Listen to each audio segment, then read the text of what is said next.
Welcome back to the Football Terrace.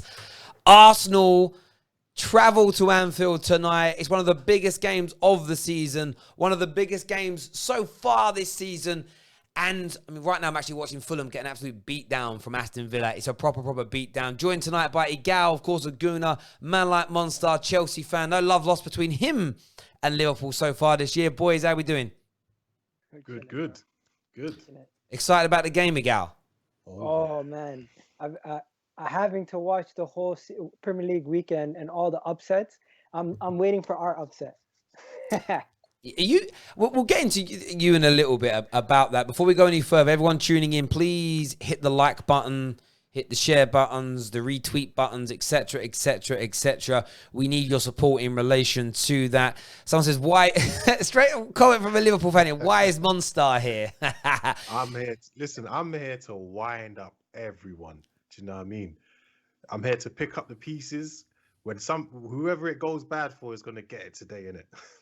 And absolutely, listen, this is the Football Terrace. There's no echo chambers. If you don't like people that don't support your club talking about your club, if you want to live in an echo chamber, you know where to go. You know where to go. That's not how we are as a channel. But Igal, you seem really confident, sitting there, smug face, happy. This is how excited this guy is. He hasn't even got back support to watch this for the next 3 hours. He's going to be live, and he's got no back support. He's like, I'm on this. I'm here with my chest, bruv. I'm kicking it. Listen, from what we've seen this weekend, Hoffenheim beating Bayern, from Dortmund losing, from what we've seen against Leicester and City, don't think that Arsenal's going to go there and get turned over. It's football. Anybody can win. Remember, we had the same situation, Chelsea versus West Ham. I said to you West Ham would win that time, and you said no chance. You're saying this with just from a random thought, but it happened. You know what I mean? I know it does. I know it does. I get that. By the way, sorry, True Blue Niels, thank you for becoming an official member of the Football Terrace. Thank you for doing that. There's two things actually admin-wise I need you guys to do watching. There's two links in the description. One is for the Football Terrace Clips channel. Please go and subscribe to that right now. The other one just below it is to become an official member. We've got a name. I'll let you know the aim a little bit later in terms of how many members we want to achieve. And when we do that, all the content becomes a lot better for you because we go ad-free as well. So if you want to become a member, click on that and get that done now. Monster, you can obviously see Gal's confident. He thinks they might pull off an upset. What are you saying? Well, right now, can you see Arsenal winning in terms of, do you think that's the likely option tonight? We know it can happen, but do you think it will? Do I think it will? It's tough to say. I do believe they can beat Liverpool only because we've seen them in the previous two games. They've beaten Liverpool twice, 2 times running now. So you can't write them off anymore. And you can't just say, oh yeah, Liverpool are going to dispose of them. It doesn't matter if they're at home. The fans are not there anymore. So there's no real home advantage anymore. They could beat Liverpool. Let's not write them off. Like, I hate Arsenal, but I'm gonna be honest here, innit? No, listen, I hear you. They can beat them. There is no doubt. The biggest reason I'm doubting it is 3-3. It's not the fact that you can't beat them because you've done it before. It's doing it 3 times running. In fact, it's getting 5 victories on the bounce against top 6 opponents, albeit across 2 different competitions. I've tried finding this statistically, and it hasn't happened for 15 years or more. I've gone back 15 years and I can't find when you've done it. And so I'm going here on, it's not so much history. That would be the wrong way of doing it. I'm just going here on probability. And also, very few of the top 6 have beaten members of the top 6 5 times running. So it's an interesting one. We're going to have a look at the starting lineups. I got an answer for you, though. Go for it. Answer it, bruv. Answer it. We haven't beaten them away from home for how many years? I think since Santi Cazorla and Podolski scored in, what was it, 2012 or 2013? So think about it from that perspective. We haven't beaten them at Anfield for so long that eventually we have to beat them at Anfield. I hear you on that. That's fairly sound logic in relation to that. I put you on the screen twice. I'm going to put Monster up. The teams are out. Teams are up on the screen now in front of everybody for everybody to see. Let's take a look at them now. We look at Arsenal first. Back 3, Tierney, Luis Holding. None of your new players start. Gabriel on the dropped bench. for Willian. this game. However, new defensive signing start. That midfield, Maitland-Niles, Xhaka, El Neni, Bellerin, and then an attacking three of Aubameyang, Laka, Willian. One thing I'm going to say here, Willian is definitely starting more games this season, and big Than games, Pepe. than Pepe. It's a massive shame. It shows that Arteta is not yet convinced by his new centre-backs because they miss out. Liverpool, though. Look at Liverpool's team here. Alisson is in goal. No Thiago in the starting lineup. No Thiago on the bench as far as I can see. So Thiago is out of tonight games. That is massive news. But the main front three begin. Fabinho, Keita, Wijnaldum, no Henderson as well. Traditional back line there for Liverpool. So, such an interesting lineup. Monster, give me your takes on that, bro.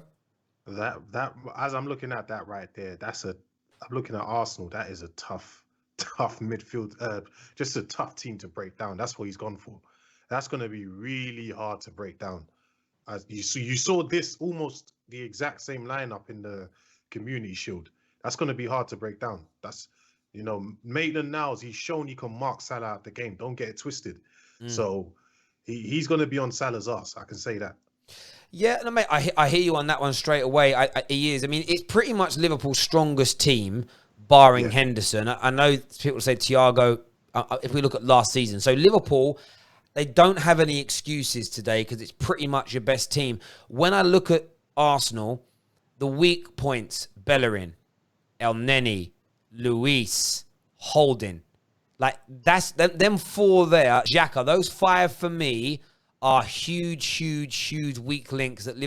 What I mean is, Liverpool have if they don't win, it's an embarrassment tonight for Liverpool. That's my opinion. Super chat here from RK. It says, as a Spurs fan, I don't see any point in following football anymore. What if we lose the top 4 spot by 2 points? The game's gone. Do you know what? I've been reflecting on them handball things just to address your super chat. And let me just say this. I don't think it was handball. But this kind of apocalyptic approach people are taking when actual football clubs are going out of business, it's an overreaction.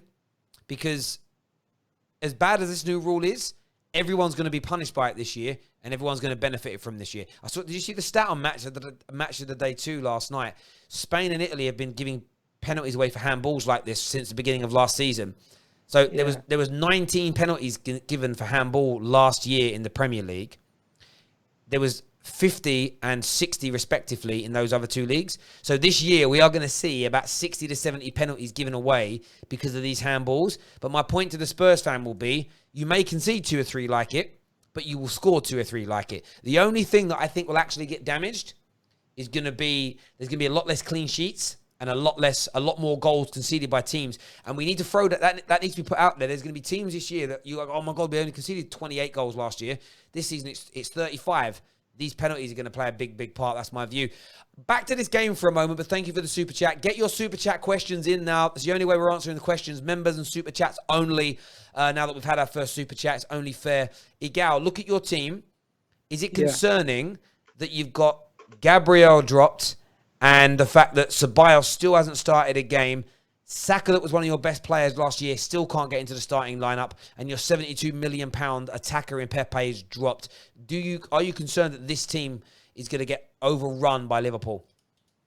I'm not concerned about El Neni because I think I could have predicted El Neni based on what we've seen from the preseason and the fact that El Neni, as much as you can criticize him at his early go at Arsenal, we haven't seen what he's done since he's come back from loan. So El Neni coming into this game is not a shock. He's a more physical and more commanding midfielder. He might not be technically as good as Ceballos. He might not be as forward thinking when it comes to his passing range. But when you need a midfielder to just do that dirty work for you, to me, El Neni fits this game in a midfield 2 more than Ceballos. So I'm not surprised about that. Now, Gabriel not starting this game, that makes no sense to me. I don't know how David Luiz walked right back into the team when Gabriel gave us 2 man-of-the-match type performances back-to-back against Fulham and West Ham. So that, to me, makes no sense. And the Pepe point, you know what, Terry, just look at our bench compared to Liverpool's bench. And you tell me, is it so bad that we have Pepe on the bench? Because our bench is way better than Liverpool's bench right now. Wow.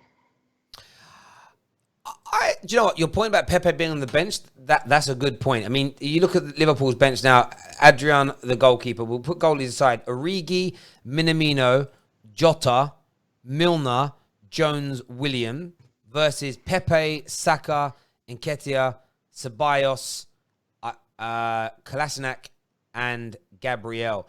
I mean, I wouldn't say it's...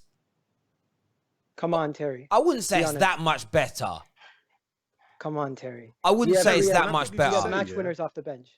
Who's your match winner? You got Pepe. Pepe's not a match winner, bruv. Saka. Okay, as much as you want to make fun of it, Eddie Nketiah came in and won us the game last game against Fulham. Yeah, but then, West no, Ham. listen, bro, listen. Anyone can win a match.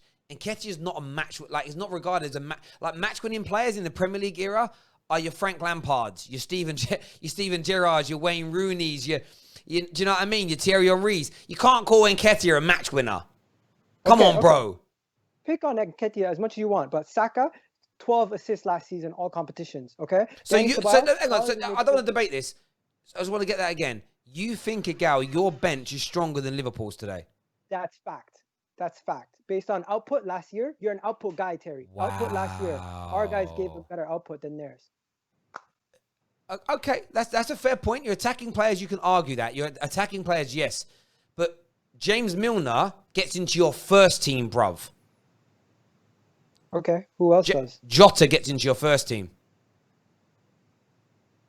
You serious? Yes, Over because Aubameyang? because I'd put Aubameyang in the central area and I'd put Jota on the left over Lacazette as an example. You know, when it comes to, again, like you look at Minamino as an attacking midfield option. I think he's excellent, can get near your team as an example. You know, you got Jones and Williams. Jones and Williams, if they were playing for Arsenal, could get into your first team in their respective positions. Nico Williams has got more talent than Bellerin, and Jones is an attacking. I think he's an attacking midfielder. You're telling me that Oneni and Xhaka are like streets ahead of him? Come on, bro. Bro, what you're doing right now, you're trying to defend Liverpool's players by saying that they're gonna be better in our team than they would be in Liverpool's team. Maybe they would be, but at the end of the day, what I'm saying is, you've said your bench is stronger. I'm making an argument that 3 or 4 of their bench get into your first team. Your bench can't get into your first team, but Liverpool's bench could get into your first team. Thus, they're stronger. I give you absolute props that Saka and Pepe had better outputs last season than Minamino and Divock Origi. Absolutely. But I think they've got 3 or 4 players on their bench that could get into your first team. Wow. I think we have a lot. I think we have a bunch of players that if they had them, they would not only be challenging again, but it would put them over the edge. Look at their bench, man. Consistently, those players have not performed ever. James Milner? Besides James Milner. James Milner would start for us. Besides James Milner, the rest of those guys, maybe even Jota, you can say maybe, but our guys have put more outputs in Saka, more man-of-the-match performances in Dani Ceballos. Eddie Nketiah has come in being as impactful as Divock Origi recently. And when you got Pepe and Gabriel on the bench, those guys are big-time players. They're going to be starting every single game soon. I mean, listen, we'll let the viewers decide on that. Get your super chats in right now if you agree with the gal. The Arsenal's bench is better than Liverpool's bench, is what he believes. Gal, another point I want to speak to you about. Why is Gabriel dropped and why is Saliba not getting anywhere near your first team? So when I said Saliba was on the bench, I meant Ceballos. I misread it. Why is Saliba getting nowhere near your first team? And why has Gabriel been dropped for your biggest game of the season? So your first test. Everyone was saying new Sol Campbell this, new Sol Campbell that. And yet your first proper game and you drop him. Why? I think Gabriel being benched for David Luiz, I'm not sure if it's strictly for the system and his passing ability out the back, because it's not about David Luiz's defensive capabilities. Maybe about his leadership and his passing ability, but I'm not exactly sure, Terry, why Gabriel is being dropped for David Luiz. If anything, I would have made sure that David Luiz is out of this team and kept Tierney and Holding next to him and kept the same back 3 that started against Fulham the first week. But what was the other question you had? Saliba gets nowhere near your team at the minute, and he was meant to be the guy. Saliba, a lot of Arsenal fans were raving about it. Saliba has not played football the same way that Gabriel hasn't played for 6 months. The French league did not come back after lockdown. So as much as Gabriel might be 2 years his senior, he was able to find a way to fit right back into the team. Where Saliba, they've been easing him in. They put him in the under 23s, and he had a game against Brighton where we drew 2-2 in the under 23s, and he looked decent. But I don't think he's ready yet to play in the first team. I would give him a chance against Liverpool in the next game in the Carabao Cup. I wouldn't play him right now in the Premier League. It's too early. Fair enough. We've got a super chat here. This is from Saranda, who says, our, as in Arsenal, he puts in brackets, right-hand side has to be up for it. Liverpool is going to target Bellerin and Holding. I don't rate them. I doubt they will be able to contain Mane. That's a huge shout. Yeah, Bellerin and Holding. Go on, mate. But they've got El Neni to worry about as well, because he is a really good defensive player. Do you rate? Are you rating El Neni? We've got to do some super chats, and we're going to chat El Neni. Peter Baker says Jota is the only man on Liverpool's bench I'd worry about. Is what Peter Baker has got to say. We still want your super chat answers about that. Arsenal's bench, is it stronger than Liverpool's bench, and could that be telling late on in the game? The right-hand side, according here to Surrender. Also, TD Shift says 100% agree. Besides Milner and Jota, stronger bench. Can I call in? Not right now, because we've got the cameras up with everybody else, TD. We'll get you on a little bit later. So a lot of people, all the super chats so far, agreeing with man like, I can't remember your name. Igal, sorry. It just slipped out of my head. Sorry. El Neni Monster. You rate him, really? I don't rate him technically, but defensively, he's like a brick wall at times. Like, against Liverpool, he was a straight brick wall. They couldn't get past him. Yeah, I think he came back a better player from his loan in Besiktas. He played 38 games out there. He played in that midfield for 38 games. And you know what? Going out on loan on these smaller leagues, smaller teams, it gives you an opportunity to get away from the criticism and become a better player. And I think he might have become a better player. And he's a bigger, more physical player than Torreira. He gives us more options than Torreira would have given us today. Or Guendouzi. Wow. Michael here for Super Chat says, this guy is mad about his bench is better. Nobody on his bench could do what Origi did in the Champions League against Barcelona, is what Michael Ramsey says. That's true. It's, that's actually true. The comments as well are reacting, basically saying, what do you mean that's a lie? Pepe did the same thing against top teams before he came to Arsenal. Pepe didn't score in a Champions League game against Barcelona or in a final, did he? No, he didn't. That's very small. That's a very small window. Not a lot of players have scored against Barcelona in Champions League semifinal. Let's be real. I'm just read the comment out. Clutch though, they'll say clutch. I'm staggered. You think your bench is better than theirs? I mean, there's a train of thought to say. Again, outputs are important, but I think if you turn around to Liverpool fans and said, would you swap Curtis Jones for Saka? I don't think a single Liverpool fan would say yes, or I think less than 5% would say yes on that. Curtis Jones for Saka. For Saka, yeah. I like Saka, by the way. Saka's better right now. Good. He's had a lot more opportunity. Yeah. But because we've not really seen much of Curtis Jones, so maybe that's why we don't know, innit? But yeah, I don't know. I'll probably choose Saka. There's a super chat here that says Milner, Jones, Origi, and Williams beat the entire Arsenal bench last year in the cup. What are you talking about? You had. Oh my God! I think they're talking about the Carabao. They're talking about the Carabao Cup when they knocked you out, innit? But that is true, isn't it? That is true. No, it's not. That is true. That is a great super chat. Oxlade-Chamberlain, Naby Keita was playing, Origi was playing, Shaqiri was playing. You also had who else was playing? But those are bench players. Yeah, but what they're saying is that the players on the bench tonight that you said your bench is better than, they all played in that game when your None bench. Of our starters played either, Terry. No, you're not listening to me. Their bench players pretty much played against your bench players tonight in a Carabao Cup game and beat you. So Naby Keita and Naby Keita. No, because there's 11 players. What they're saying is, if you look at their bench tonight, Adrian was in goal, Williams played, Jones played, Milner played, Minamino didn't because he wasn't there, and Jota didn't. But we're actually saying they're quite good, and Origi did. All their bench players played, and all of yours, barring Gabriel, played, and your new sub goalkeeper, and they beat you. So they're literally saying your subs and their subs have gone up against each other in games, and Liverpool have won, which is it's a great point. It was honestly, it was a 5-5, and you know what? Give it up to them. It was you won on penalties. The same way we won on the Community Shield. Does it really matter? I love it. It's a good challenge. It's a good challenge. Are you worried about the right-hand side, as the previous Super Chat said, Igal? Bellerin and Holding having to deal with Mane and Robertson. Have they got the minerals and the ability to stop two of the best attacking players in the world in Robertson and Mane tonight? And if so, how will they do it? I think what you're going to realize is when we play, well, depending on what side they're attacking from, you're going to have Willian dropping deeper into almost like the wing-back role to help out. And you're going to have Bellerin and Holding doubling up with El Neni pushing in, helping on that side also. So you're almost going to see all four people on that side helping out that defensive duties, with Mane attacking that side and Robertson. And is it Robertson? Yeah, Robertson attacking that side. So you're going to have both of them helping out.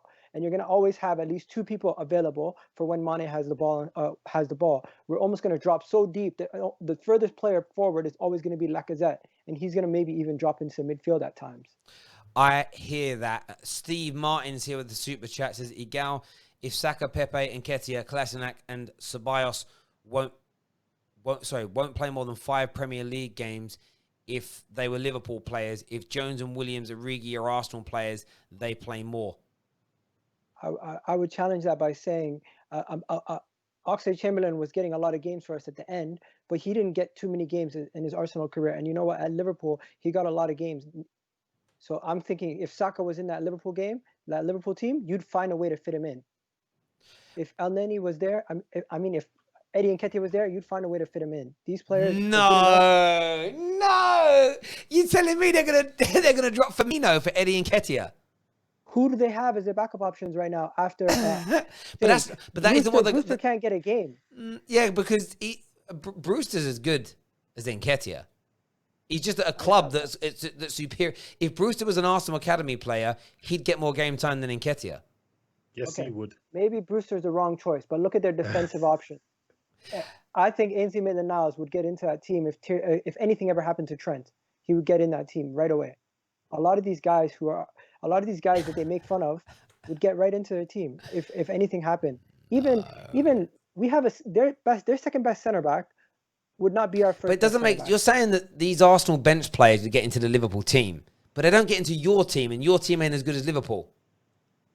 What do you mean? Which one? You just said that these guys would get into Liverpool's team and would get a lot of game time there. They're not in your team.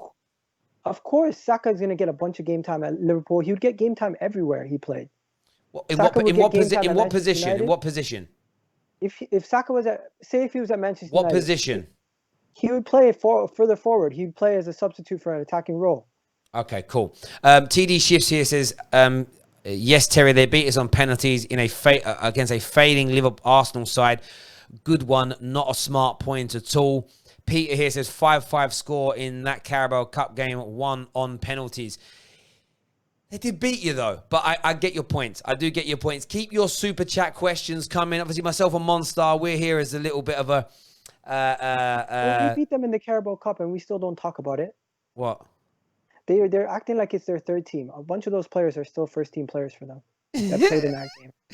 Oh, I love it. Michael here says, better bench means nothing because Man City got smacked against a team with no bench. Okay, that's true yesterday. That is true. That is true.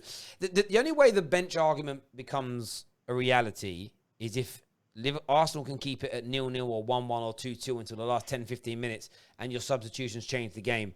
But the difference is right now, starting lineup wise, is there a single? We're gonna do combined 11s in a minute. So we're gonna do combined 11s for you all in a moment in both different formations to see what people have got to say. But we want to hear from you. Get your super chats in or member comments. If you're a member, you can get your comments in. We'll read your comments out as an example. But you have to be a member or super chats. Day here says he wouldn't. Though Nico Williams would slot into Arsenal, in my opinion. I hear that. Let's look for some member comments here. Bend over stud says, where is Sonny gone? Yeah, Sonny's taking a break as far as I'm aware. He keeps asking the same question, but there we go. Another super chat here. Okay, from Ben says, where is Sonny gone? Sonny's taking a break. And I'm sure he'll be back at some point soon. as an example. Hi to you, Kerry. Hope you're well. Zorgi just says Aubameyang. I'm not sure why he's just saying Aubameyang, but that's what he said. Got a super chat here. The question you asked earlier, that's why. What question? Oh, how many? Okay, but we'll get into that in a bit. Red United with a super chat here says, have you ever thought about it that Saka is just better than any other option that you guys have, and that's why he looks good?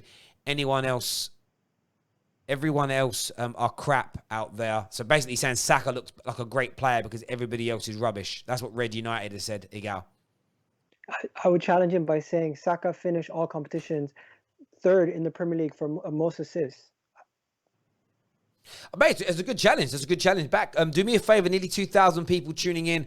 Please hit the like button for us. It's really, really important to the Football Terrace that you hit the like buttons, that you hit the share buttons, etc., etc., etc. right now. We want to push this video. What are we sitting on now? We're on 146 likes. We should be on over 1,000 likes right now by you guys hitting that like button for us. Share this stream on your social media platforms as well. Very, very important to us that you get that done. Thank you very, very much for the super chats. We're going to do some combined 11s now. We're about half an hour away from kickoff. I want to do some combined 11s. We will go back to this view when it will load in a second, I hope. Or has it crashed? We will go back to this view when the game begins. We will. But we'll keep the stats up for now so people can see players and see formations, etc. Combined 11s. So get your super chats in. I want your views and I want your opinions on this. We'll do 4-4-2 first of all because teams play different form. Actually, no. Yeah, we'll do 4-4-2 first. Goalkeeper. Monster. Who gets in goal? Alisson all day. Would you challenge that, Igal? Leno's been great, let's be honest, but against Alisson, I guess not. You can't really... Right back in a 4-3-3. Trent. Yeah, you got to give it to Trent. Right, left back. Robertson. No, there's a case for Tierney, but let's be honest. We're not playing... Let's be honest. There is a big case for Tierney, but we haven't seen it yet. So based on... Robertson is considered the best two left backs in the world. Him and Alphonso Davies, the best two in it. You know what? Ask anybody. Tierney's at the moment is not even considered a top 5 in the Premier League yet. He's barely played. Played. Just wait and see. I think opinions will change by the end of the season. Once we go to a back four and we're playing with him the proper way we should be playing with him, we'll see the best out of him in that position. Hasn't had a consistent run of games to say he's better than Robertson, so we can't give him that, innit? I'm still agreeing with you guys, but what I'm saying is I'm backing my guy. I'm saying Tierney, in the long run, will prove to everybody that he's a better player than Robertson. Right now, he might not be, but he'll prove to everybody I would just go with Robertson myself, although I love Tierney. Just. Wow. Defensively, there's no... Defensively, no difference. Attacking-wise is why I would go. So just might be a bit of a disrespectful word. I would go with Robertson. Day Monroe here says Liverpool's bench could make Arsenal top 4 contenders. And Red here says, you were getting me wrong. Saka is a great player, but you were saying he will get into any other team just like that. I love him, and I think he will be a superstar. Not just yet, to be honest. That is what Red United think. I think it's a fair point you make there, Red United. Right, so defensively, who's going to be the right... Van Dijk's in the centre-back position. We can't go with anybody other than Van Dijk as one of the centre-backs. No one's going to leave him out, so he's there. Who's the second centre-back next to Van Dijk in a 4-3-3 combined 11? You know what?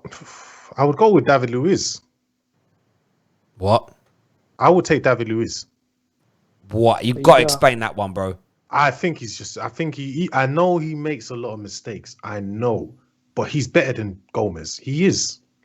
He's better than Gomez. How? Coming from a Chelsea fan, though. He is better than Gomez. How, though? In what way, though? In what way? I'm legitimately trying to understand that. He's just a better all-round centre-back. He's better on the ball. Yes, he makes mistakes, but is he a better all-round centre-back than Gomez? He's proven he has been for do you know what I mean? He's a proven centre-back. I would take David Luiz over Gomez. Maybe that's my Chelsea bias, but come on. I don't know, man. That's an interesting one for me. Do you know what's crazy on internet, right? So I'm live streaming now, 2,000 people watching, quite a lot of likes, super chats going on, everyone interacting. And there's streams that haven't even gone live yet that are on the trending pages. YouTube has got an absolute bias, you know, like they do this all the time, and they demonetize all the small channels when you go live now for watch-alongs, but they keep all the big channels monetized the whole time. It's a legitimate bump. It's an absolute bump what they do to the independent, non-corporate owned channels. But there we go. So who would you go next to Van Dijk, Igal? I think I agree with Monster when it comes to David Luiz is a better. If I just look at it from who would I rather have between Gomez and David Luiz, I'd rather have David Luiz next to Van Dijk, because with his passing ability and his passing range and everything else that he can do, David Luiz would bring more to that team, that Liverpool team that doesn't get pressured too much defensively in the first place. So if you do a combined 11 and you're picking the best players to fit the system, David Luiz would be best next to Van Dijk. Yeah, and I think David Luiz does play better with, you know, a certain type of defender next to him, innit? I've seen him in the Champions League for Chelsea. Remember, he was just a beautiful defender in the final. Do you know what I mean? When he has that guy next to him, he's a different player, man. And let's not lie, ever since, you know, the Man City game, he's turned into a completely different player. When he came out, he owned his mistake after the red card. Since then, he's just been a different defender. People are just thinking about the mistake he made against City and the mistakes he's generally made, innit? But overall, he is a really good defender, man. Yeah, I think his opinion was changed after that City game. People were really turned on him. But before lockdown, if you remember, Arsenal fans were saying he was our best defender. So it's like how opinions switch so fast is too reactionary sometimes. See, I have to disagree with you all. I would take Joe Gomez over every single Arsenal centre back, especially playing in the two. I think Joe Gomez is absolute top quality. There's no doubt about that in my mind. He's an absolute star in the making. But you guys are going Luis, I'm going Gomez. Viewers, there's over 2,000 of you watching. Make sure you're hitting that like button for me. Who would you pick, Luis or Gomez, to partner Van Dijk in a combined 11? Let's go to the midfield three. Who's playing the holding role? Skip the whole midfield, bro. Yeah, give that all to Liverpool. All to Liverpool then. Cool. There's no doubt about it. Front three. Who's playing in the central striker role? Aubameyang all day. Aubameyang all day.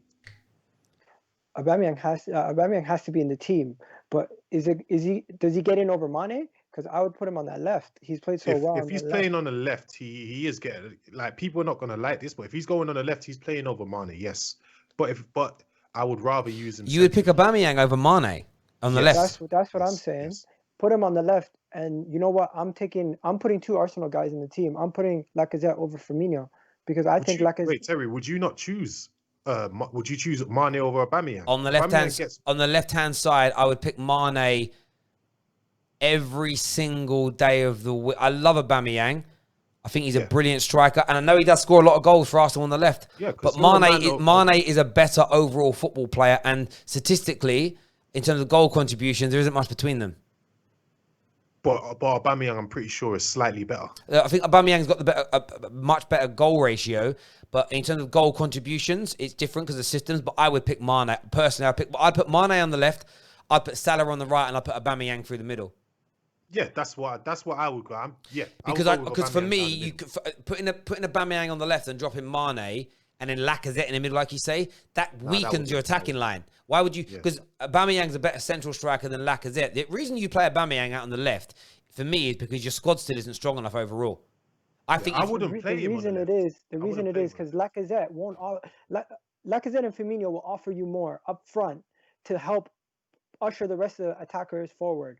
Then when you have Aubameyang up front with Mane and Salah, I think it won't work because all three of them are kind of similar players. They all use their pace to get in front of people. They all have, especially Mane and Aubameyang, they both use their right foot to curve it over the left.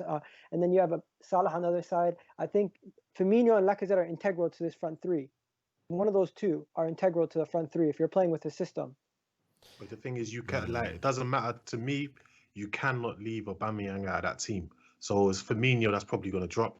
So I'll go Mane, Aubameyang, Salah, all day, 100%. I would do the same thing. But tell us what you would do, ladies and gentlemen that are tuning in. But there's over 2,300 of you watching now. Please all hit the like button for me right now. And if you haven't done so yet, subscribe to the Football Terrace. We go live 2 or 3 times a day. If you're new to this platform, it's a massive thank you and shout out to all of you getting yourselves involved. Let's try the other formation now. Is an interesting one for me. So let's look at I want to look at the other formation for a minute. So we're going to go 3-4-3 with both squads. Goalkeepers, I'm assuming, is staying the same. Yeah, we're not going to change that. We're not going to think, one goalie in one system. So who's going to play in the central centre-back position in a 3-4-3? Van Dijk. Wouldn't you put David Luiz? Because Van Dijk's so solid. Nah, put David Luiz on this. Oh, you know what? He's left-footed. He's left-footed, isn't it? Yeah. David Luiz is right-footed. Yeah. You know what? Yeah, David Luiz there. Yeah. Okay. Van Dijk on the. Is Van Dijk left-footed or right-footed? I don't know. He's right-footed, isn't he? Okay, Van Dijk on the right, and I would actually leave Tierney over there on the left centre-back. I think he's really good in that position. See, for me, I would go with. I play Van Dijk in the middle. I play Tierney where he is now, and then I'd have Gomez again on the right-hand side of Virgil van Dijk. That's what I would go with. Yeah, but David Luiz is a completely different player in the back three. True. I mean, in fairness, no, I wouldn't. If I'm going with a back three, I would go with. I'd work out a way of getting Matip, Van Dijk, and Gomez. I'd go with all 3 of Liverpool's defenders. Fair enough. All 3. All 3, Matip. yeah. Yeah, I'd go with all 3. Maybe Tierney, because I've seen Tierney do very well in that position. The midfield 4 is going to be interesting. Right fullback, we can go with Trent, haven't we? Yeah, Trent. Yeah. He doesn't have to defend as much. Yeah, left fullback, we're going with Robertson, I assume. Yeah, Robertson. Cool. Who's the 2 central midfielders? I'm choosing Thiago and Fabinho. You know what? This is where I'm different than you. I'm going Gini and I'm going Gini and Thiago.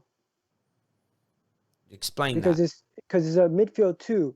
So Thiago is more of the registrar, and Gini's the one that can more or less join the attack. Fair enough. Yeah, I hear it when you say that. Dan here says Fabinho over Luis, Thiago, Henderson, Gini midfield. I think we talked about the other formation. Sorry, I missed that, Daniel. By the way, you can get your super chats in now. If you want to get any questions in, get your super chats in. We'll read them out. We'll go through the questions with the boys on any subject to do with football. I would go. Did we agree on the 2 Arsenal players to get into the back 3, or the 3 Liverpool?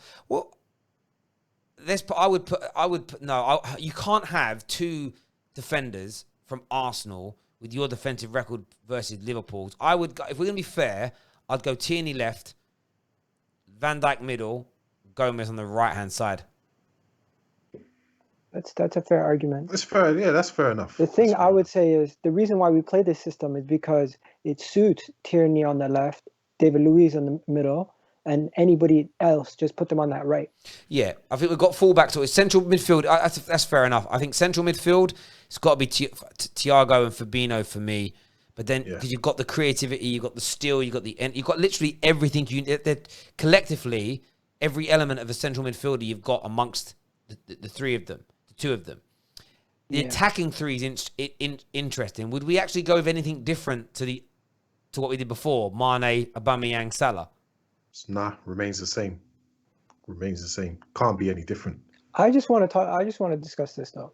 Go on. The whole Firmino and Lacazette. If you had to pick between them 2 and Aubameyang wasn't there, be real. Who would you pick? Between that's a tough one. I get what Liverpool's players are saying with the way their system works. Firmino works perfectly in there, innit? But if I was playing Liverpool's type of football, then yeah. But if I wanted just someone to score goals, I would rather go with Lacazette. You know what? I think they're very similar players, but the fact that Roberto Firmino is playing in a better team, he stands out more. if Lacazette was in that Liverpool team, I think he'd be doing a similar job, and he would be rated as highly as Firmino does, because you I guys don't honestly see don't his work even. off the ball. I don't feel like No. Firmino was a striker, to be honest, because I remember his days at Hoffenheim. I could have sworn he was like an attacking midfielder or something like that. So I don't really rate him as a striker. Yeah. But what he does for Liverpool just works so well. So, and we can't deny that. Yeah, for me, I couldn't. I really rate Lacazette, but I couldn't put him in a team over Firmino. Firmino is just. I know everyone gets it in, but the lack of goals, but it's everything else he brings. He's just better at that than Lacazette has been. Lacazette's had a few good months in this Arsenal system. It's not long enough for me to start putting him in over teams over one of the most consistent football players of the last 3 or 4 years. Welcome to another new member of the Football Terrace. Sunny Unfiltered has become an Academy member of the channel. Thank you very much for signing up to that, my friend. I appreciate that. But there we have it. There are our combined 11s. Of course, Liverpool dominating the proceedings. They have to, because they're just... The thing with Liverpool is, I want to ask you boys about this. Liverpool have been so consistent, almost ridiculously consistent over the past few years. Do any of you see that changing at anytime soon? I just, so far what I've seen from Liverpool is I see kind of a lack of creativity, and I'm trying to see, I want to see if what's his name brings it, Thiago, in it, because we have to be honest here. Against Arsenal, they struggled bad. Against Chelsea, before the red card, it looked like they were struggling with creativity to get goals, in it, and I feel like that's going to be a problem for them this season, but we'll see. Thiago might be the fix to that problem, so we'll see how it goes with them. We actually had a question that came through earlier saying, like, do you think Thiago is going to be a miss? And before I do that, Darren R., thank you for becoming a squad member of the Football Terrace. It means a great deal that you've signed up and joined us in that way. Remember, you've got all the emojis. If you're a member, you can use all the different emojis tonight. We've got quite a few Arsenal ones. We've got the Arsenal badge. We've got, I know I put it in there, Mikel Arteta is now one. We have Aubameyang. We've got the 3 Arsenal emojis there, which I've just shared in the comment section. And if you're a Liverpool fan, we've got the Liverpool badge. We have Thiago. We've got Mo Salah. We definitely have Jurgen Klopp somewhere as well. There may be a few more in amongst that as well. Michael Ramsey here for Super Chat says, all 3 of you just proved it, why England can't win the World Cup. Can't win the World Cup about that better striker. I bet Arteta would swap rubbish Laka for Firmino, and you guys forgot that Klopp turned Firmino into a number 9. Well, firstly, bro, I respect the super chat. I said I couldn't do that. I'd keep him in the team, and I rated him. So, first of all, drop me out of that, because I rate Firmino. I laugh at the lack of no goals, but I rate him as a player. So I'm really not too sure where that's come from. And because Igal and Monstar and me have an opinion, you know, Gareth Southgate don't listen to us, bruv. Like what we think don't impact that at all. But yeah, they're the emojis that I've shared. So if you want to become an official member and use those emojis, you can. Remember, we have other ones as well. If you support other teams, we've got a Pogba, we have a Lampard, we have a United badge, Chelsea badge, AWB, Bruno, Avengers, Greenwood. It's a little dominated by United here, isn't it? We've got a Van der Beek, we have a Harry Kane, we've got the Spurs badge. We've also got Alex Tellers in the Man United kit. I might have to end up deleting that by the end of the week, but Do you know what? we'll Makes see. me laugh, Terry? Yeah, what makes me laugh? How Liverpool fans are talking about, this, that, and Firmino. What Drogba used to do, what Firmino used to do. Bring other players in the game, get other players goals. That's why Lampard had so many goals, because Drogba kind of gave him a lot of goals. What's it called? But Drogba scored more goals. So you lot are going on like there aren't strikers out there who can do what Firmino does and score more goals. Do you know what I mean? Like, he's not the best, what do they call, shadow striker in the world. Thomas Muller is. Don't get that twisted. Yeah. I think Monster, you make a good point there. Like I've said about, I respect a lot about Liverpool Football Club on the field of play. Where I do get frustrated with Liverpool fans is their want to always over-egg and almost be disingenuous with their praise of their football club. Nothing's good, nothing's brilliant, nothing's amazing. Everything is the best it's ever been. Does that make sense? And I think that's where Liverpool fans don't understand where the frustration comes from. It's, we saw Jordan Henderson's pass that cut Chelsea open that led to the sending off, and I would say really good pass. What I saw from Liverpool fans on socials is barely anybody else in world football could make that pass. And it's like, why are you gassing it into something beyond what it was of being very good? I sometimes see patterns of play, and I go, I'll watch it go, that's good. And then I hear Steve McManaman, and he's just like, oh my, goes, did you see that? And I'm thinking, it weren't that good. It was good. And then occasionally you do see things that are amazing and things that are out of this world by Liverpool. And I'm like, the problem is when everything's amazing is that you dilute the things that are truly tip-top. Does that make sense? And that's why sometimes you've got to reserve those moments for the true moments of inspiration. Don't forget the whole Klopp improves every player. What about the likes of Shaqiri and all those guys? I don't see them improve. Yeah, Shaqiri's got worse. And it's 100%. What about the right. goalkeepers that they tried to improve before they had to buy Alisson? Yeah, look, we also get told that they buy like average players and turn them into stars, but equally every time they sign someone, they tell us how amazing that player is and they got a really good deal. We've got him cheaper than his valuation. Like, well, then they're not average then, are they, bruv? But you are good at business. But listen, this is fans. One thing I like about Liverpool fans is how much they praise their club. They let no one put them down, but then they're in a position of power to do that because it's hard to put down the best team. But where were they? Premier League. Where were they where were you Liverpool fans between 2010 to 2015? You're hidden in somewhere. No one's seen you. They weren't down in their team. They weren't down in their team like Arsenal fans. Trust me, Arsenal fans, we stay here even when we're bad. Liverpool fans, no, you guys. I feel like you guys had contributed to getting Wenger out. You know what I mean? Liverpool fans won't do that. What do you mean? They contributed to getting Hickson and Gillette out. But that was a good thing. Yeah, that's a good thing. But Hickson and Gillette never did any. I don't think you were wrong for getting Wenger out, by the way. But Gillette and Hicks didn't do anything good for Liverpool at all. So it's a bit of a false, a false equivalence. Nice. But yeah, I get that. I want to talk before the game starts. Game's 15 minutes away. I wanted to speak about what happened at the weekend. These handballs. Because what do you guys make of this kind of new handball protocol? Which basically, I haven't got the wording in front of me, but it's if the ball strikes a defender's hand, whether accidentally or intentionally, when his arm is outside of what they call the natural silhouette. So essentially, if your arm is out, stretched from any point like this, if it's out and it hits your arm, it's going to be given as a penalty. Do you think that's right or wrong? I'll go to Monstar first on that. It's wrong because if it's like, when you're running or if you want to jump, you have to jump or run with your arms. You know what I mean? And they're going to be extended. So what are we going to do now? A player's going to have to tie their arms behind their back or tie their arms like right next to their body so they can't, come on, man. It's ridiculous, isn't it? I think they are going to change the rule probably by the end of the season, but we'll see. I think it is ridiculous. I think it's a joke. Yeah, I think it's... I understand. The stupid thing is, I get why they brought it into play. It's to make all the leagues equal because in Spain and Italy, they get penalties. Yeah. They concede penalties for those exact same reasons. The problem you have is that the rules, it's like I said, it's the rule that's always stupid. It's legitimately the rule that annoys people. VAR and the referees are just doing what they're being told to do. You've got to give penalties for that. Like last year with the accidental handballs and the build-up to a goal. Which often are far worse than this. As an example, super chat here from Khalid Hussein, who says, "Can you get Ty into one of these debates? Ty versus Anita? Oh, that would just be carnage. I honestly think that would be carnage. Ty is very difficult to get on these kind of shows because he doesn't have the technology to be able to do like that kind of streaming and stuff. But one day, hopefully, we'll be able to get that done. What do you make of the new handball protocol, Igal, and the new handball protocol in the Premier League? Do you think it's fair, right, wrong? What's your opinion, mate? I think you have to question who's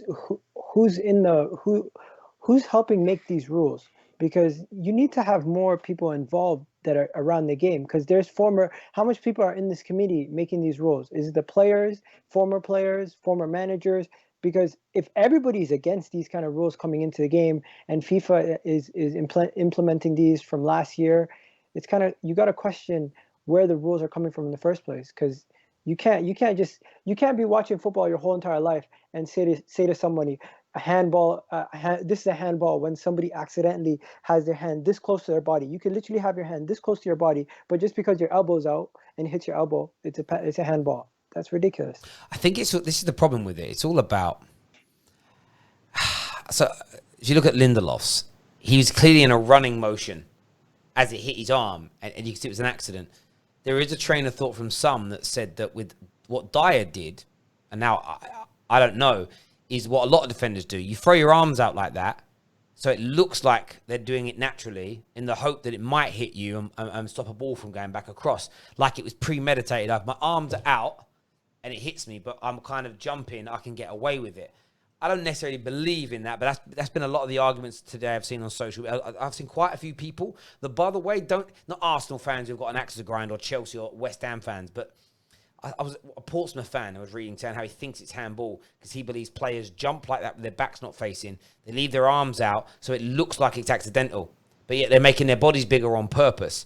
And maybe that's why the rule has been brought in, because sometimes what we're not privy to is what football players say and do in terms of have football picked up in turn. You know when you're at work, right, and there's little ways that you guys can cut corners and get work like outside of procedure, but nobody else kind of knows about it. Maybe something and that's the one thing I'd say about the rules. You often don't have them explained to you in terms of why they've made the change and what it is there for. And sometimes I think we need that more than anything else. Can you explain why you've done it? So like the offside rule about interfering with play and other bits and pieces. They brought that in because quite a few screamers had been disallowed before, where someone's shot, the ball's been crossed into the box from a corner or free kick. It's cleared, falls to a midfielder who's 40 yards out, who wellies it, and it goes into the top corner. But there was an attacker that was walking out, who was, by the way, outside the 18-yard box, but towards the corner flag, who was in an offside position, not in anyone's line of sight, not challenging for the ball. But those goals used to be disallowed. So they changed the rule to say, if you were active. And then people, they were disallowed because people were still offside, but they were nearer the line of sight, but they weren't interfering with play. So that's why it's always been a change to not only interfering with play, but making a play for the ball's got to be there type thing. It's to stop unnecessary goals from being disallowed. You kind of get the rationale. I don't understand why they've made this a rule unless they think players are making their silhouettes bigger on purpose, hoping it hits their hand, but then they can say, yeah, but it was still ball to hand. Maybe that's it, and maybe they've picked up on it. Maybe, I don't know, they overheard some footballers talking in toilets about it. I don't know. I heard somebody say, we're going to have to get used to this because this has happened, and you were saying it actually. In Italy, this is happening for a while now. Italy had so many penalties that I think De Ligt by himself had 13 at one point. Or something it's ridiculous. Yeah. So it's we got to get used to this, and it's going to take the whole season to get used to, because we might see 40 penalties. We might see more. I think what we have to look at is some people's clean sheet records are gone. You might get to the end of the season. I had my goalie only keep 5 clean sheets this year. Well, because we conceded 6 penalties, 6 penalties like that. Interestingly, I didn't know this because you're not told these things really. This penalty rule has been in play now for 2 years in the Champions League, which we kind of already know. Think about Tottenham in the final. And yet, the Champions League isn't dead. People are saying the Premier League is going to die. You just have more games. So you see it on a more regular basis. But no one's going, I don't want the Champions League to start again until they remove that handball rule. And that handball rule, by the way, only triggers the team conceding it. The team that, if you're playing tonight and it's 0-0 in the last minute and a ball's shot and it hits a Liverpool player's arm and the arm is anywhere away from their body, you're buzzing. You're like, yes, it's a penalty. Go on, mate. Yeah, go on. They just showed Arsenal's last 27 games away against top 6 teams. We haven't won one since 2015. That's absolutely horrendous. Mate, that's why I want you to win, but I don't have the confidence, bruv. I can't have confidence in a team that have... Do you get what I mean? I think my son was just born the last time you did it. And equally, I've been trying to do, is I've been trying to go through... It's hard to find this because there isn't a stat for it. But the last time you beat a top 6 side 5 times running, in terms of United, followed by Chelsea, followed by... Where you didn't lose one or draw one in between. You just haven't done it. And by the way, most clubs don't do that. So not only you've got to beat Liverpool 3 times on the bounce to win tonight, you've got to beat a team for the first time away from home in 5 years from the top 6 and be one of the only teams to win 5 matches on the bounce against other top 5. It's not about the likelihood of winning an individual game. It's the probability of doing it in that order. Does that make sense? There's the likelihood of one game versus the probability of it happening. Those two things make it very, very tough, in my opinion. If you do it, it's huge. I'm just saying, if you beat Liverpool tonight, it's massive on so many levels. Let me ask this question, though, Gal. We'll get back onto the game now. Get your super chats in for us, people. One here for, we had the Khaleeds already. Get your super chats in, people, now, and we'll go through them as best we can. I want to look at the teams again. How do you beat, we're 5 minutes away from kickoff, how do you beat this Liverpool team? What do you have to do tonight? And I'm not just talking system, I'm talking who do you have to nullify? How are you going to nullify them to get the result you need? Okay, first on the attacking side of things, you need to find that space between Van Dijk and Trent. Basically between that area, Gomez, Van Dijk, and Trent, that left side of the attack where Aubameyang is going to be, where Ainsley Maitland-Niles will be joining in, where Lacazette can drop into and help out. That area between those three, more between Gomez and Trent, that's the area where we're going to get the goals from. It's going to be from that left-handed side where Aubameyang is, where he shoots from his right, or you're going to see Lacazette drop in, give it to Aubameyang, do a give and go, and you're going to have to try to get those two guys out of their positions. And if Fabinho drops into that area and helps out, or Van Dijk comes over, then you're going to have to look for the cross pass to Willian and see if he can help into attack. Because most likely we're going to win this game from Aubameyang scoring a goal, or Lacazette helping create a goal, or Aubameyang becoming an assister to Lacazette. Most likely that left-hand side is going to be the most crucial part of the attack. And I've been talking about this since the preview, Terry. That is where you win the game. You get Gomez or Trent out of their comfort zone, and you make them defend one-on-one. Yep, and you're going to have to look for that. I mean, I do think you might need a mistake or two as well. Monster, what do Liverpool have to do to ensure they win tonight, in your opinion? Liverpool just have to do what they do. Salah, Mane, and Firmino, just do what you normally do, man. Do you know what I mean? And they'll be able to penetrate. As for Arsenal, I think Gal's right. Just that left-hand side, you know, if you watch against Chelsea, what's his name was always open on that left-hand side, but Fabinho was quite good defending him. Trent leaves a lot of space back there, innit? So Arsenal might have to double or triple up on that left-hand side. So you do that, and they definitely have a chance. But as for Liverpool, just do what you normally do. Just do what you do. Yeah. On the defensive side, Terry, the two most crucial guys in this on this defensive pit side of the things for me are Tierney and Ainsley Maitland-Niles going against Salah, because those two guys are going to have good games defensively when Salah comes into that area, when a Naby Keita joins into that area. That side to me is more of the danger side. I get the respect for Mane. I respect Mane and I respect Robertson. But with Trent and Salah on the same flank, to me, that is majority of their goals and assists throughout the season. And that's the area where we have to defend the best. Yes, and Maitland-Niles and Tierney certainly have the ability to do that. It's going to be an interesting one. I think it's so hard.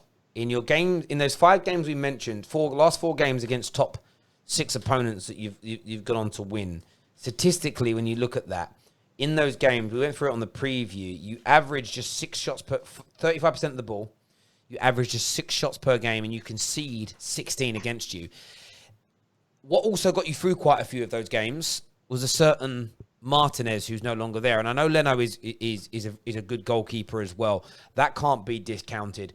If Liverpool have their finishing boots on tonight, I actually don't think there's anything you can do to stop them. When you beat them in the league back at the end of last season, I think it was a lot more to do with Liverpool not being clinical and some good saves than anything else, because you actually created one chance in the whole game and scored 2 goals because, of course, one of them came from a really bad mistake. That in itself is very unlikely to happen again. However, I thought it was a one-off then, and then you went and absolutely did Man City. Now, Man City are not as good as Liverpool are right now, and the teams are now lining up. But it's going to be an interesting one tonight. Score predictions, I'm going to go with I don't remember what I said the other day. I might be changing my mind again now. I think I went with a 2-1 Liverpool victory. What are you saying, Monster? 1-0 Arsenal. 1-0 Arsenal. Igal? Let's go, Monster. Yeah, I'm gonna change my prediction, Terry. And I'm gonna go for a 2-1. To Arsenal. Wow. Modest CFC here with a super chat says, will this Liverpool team perform at the same level under a different manager? Arsenal went on an unbeaten run under Unai Emery. It's interesting you say that, because if Klopp is the Messiah, then it's almost impossible to perform like this under another manager. Because if he's the Messiah and the greatest or the best thing since sliced bread, it's actually impossible for anyone else to get him to that level, because they can't be as good as him. But yeah, that's part of it. Look at Man United with our manager leaving. Jordan with a super chat here says EFL closes on the 16th of October. United will wait for them to sign Sarr. That could be very, very true. We've got another guest joining us now as well, who's going to be joining the stream. What is up, KJ? You good, bro? Yeah, man, good. Just come off the Gold Diggers podcast for the United show, and yeah, man, had a good time. Looking forward to seeing George FC hopefully get slapped a bit, but I guarantee you they get a draw, fam. Like, do you know what I just did? I did it again. Whenever someone calls to join this stream, I answer it instead of adding, and it annoys me. So I'm adding Igal back to this, and I'll add Monstar back as well. Sorry, gentlemen. Absolute tit. Absolute tit from my end. What happened? I answered KJ's call as opposed to as opposed to adding him to the current stream that was already going on. So we got you back. Yeah. Listen, Arteta is 2-0 against Klopp. Klopp. Don't forget that, people. He's 2-0 against Klopp. He's got a winning My record. manager, you know. I get that. I can't see anybody else's camera. I can't see your camera at the minute, Monster. You can't see my camera. Just give me a sec. Am I still on the old call? No, I think you're good, Igal, I think. That's weird. That's my fault because I messed up. It's literally... Yo, when we're gonna chat about Pepe getting dropped for Willian? I thought you guys said this is normal. What is there to chat about? For some reason, my camera's not showing, is it? Yeah, mine isn't showing either. No, yours I is can't yours. see it. Yours is showing it, Gal. Yeah, I'm not sure why Monstars isn't. Monster, do you want to? All right, let me come out of the call and come back in. and call back again. Yeah, that's sweet as bro. Cool. We're actually going to go to this. The game's about to kick off now as well. We're going to go to the 4-pan cam in a sec when this loads. Oh, look at that. We've got one that's doubled up. As soon as man like Monster calls back. Monster, you back with us? Yeah, let me turn my camera on. Please work. All right, it's back. All right, cool. So I'll be able to add you to this now. Yeah, Banyang. Yo, what do you guys think about those kits? The marble. Oh, nice, wavy, fam. It annoys me. I've already told you. I've already told you my opinion on the Kitsy gal, so I don't want to say it in public, innit? You know what I mean? You guys know we got the best 3 kits. We just needed the best team now. I can't speak positively about other clubs in public. Sorry. Listen, Let's go. I am so annoyed that Adidas shafted us like this. Look at our kits compared to yours, Igal. It's disgraceful. That zebra kit. Oh my god. We are bigger. We're a bigger team as well. There we bigger go. club. I've got everyone up working now. I was getting annoyed with myself because I keep messing up these calls like that. But yeah, game has kicked off. Here we go. We had some super chats as well. Make sure you're hitting that like button, ladies and gentlemen. Get your super chats in.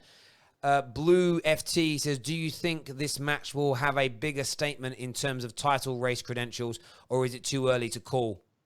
Too early. When we're in the title race. No, it's for Liverpool. Not about you, man. Oh, what? Listen.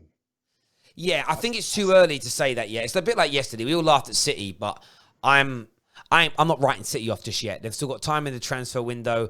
We have no idea how, they predict 60% more injuries this season for clubs. So it depends on, if every squad gets 60% more injuries, it depends on who gets injured.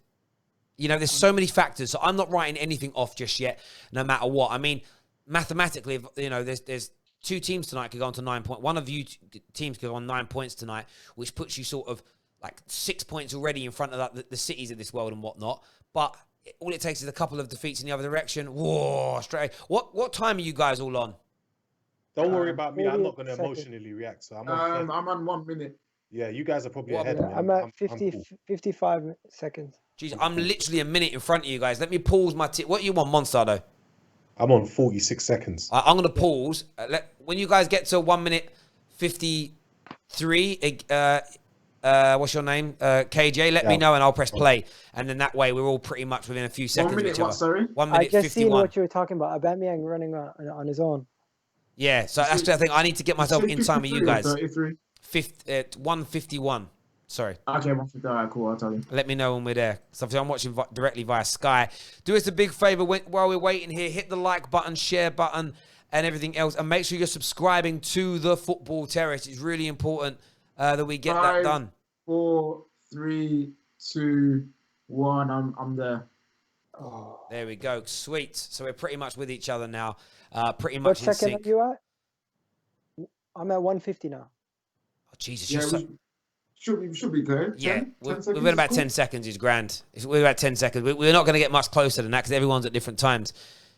Yeah. There we go. Zane in the house here. Zane says, KJ, watch and eat humble pie. If you can't finish it, you can store some in the fridge. If you have, like basically saying you can store it in your fridge, which is your defense. Oh, Zane. okay. Like, Is I've Arsenal said, going to get a yellow for this or no? yo, listen, I've said Arsenal are going to get a draw out of this. Like, Yo, he elbowed him right in the face. Yeah, but it's Yeah. not deliberate. He's been booked. It is. Look, he's trying to protect him. Yeah, but too. that's He's got none. pushed See, off. yeah, okay. So when it's deliberate in terms of you're trying to shield the ball, it's not violent conduct. So it's a yellow card. Yeah, it's a yellow card. It's not violent conduct. I think I've seen Pogba given a red for that, innit? Yeah, but he's a Man United player. It's different. Zane, you told us your score predictions yesterday, Zane. Are you still as confident? You said 3-1 with an Aubameyang hat-trick. Zane, let us know what you think and feel. Get your super chat questions in right now for the panel tonight. Igal, Monster, and Igal. And, of course, remember, not Igal, KJ, we're live straight after this game for the match reaction show on the Football Terrace. And make sure you stay tuned in. So excited about that. Massively excited about that. And that's live straight after the game. That's pretty much ready to go now, actually. It's I'll make that show public so you guys can see it. And I'll share the link later so you guys can get yourselves already waiting, etc., etc., etc. oh, crap. Here we go. So far, no one has really taken a punch yet. It's just been passed. It's going to be cagey for early on. Yeah, this is what normally happens in these big games. Everyone just tries to settle down and make sure they keep the ball well. And then I think in 10 minutes' time, you'll start seeing things happen. Oh, this is a good patch to play. Agreed. Do you guys think no fans being there actually affects Liverpool? Or I don't. No, they don't care, fam. Fans, no fans, them man, they're a good team, man. And that's what they care about. Yeah, I'd love to see it. It's interesting, but Liverpool fans' bad run at the end of last season, they blamed it on having no fans. But that's just, yeah. I mean, they'll be like, no, it's because we ain't got fans, we ain't got this, we ain't got that. Oh, I love watching. I hate it that it's Liverpool, but I do like watching them play. They do play nice football, especially when they're up against big teams.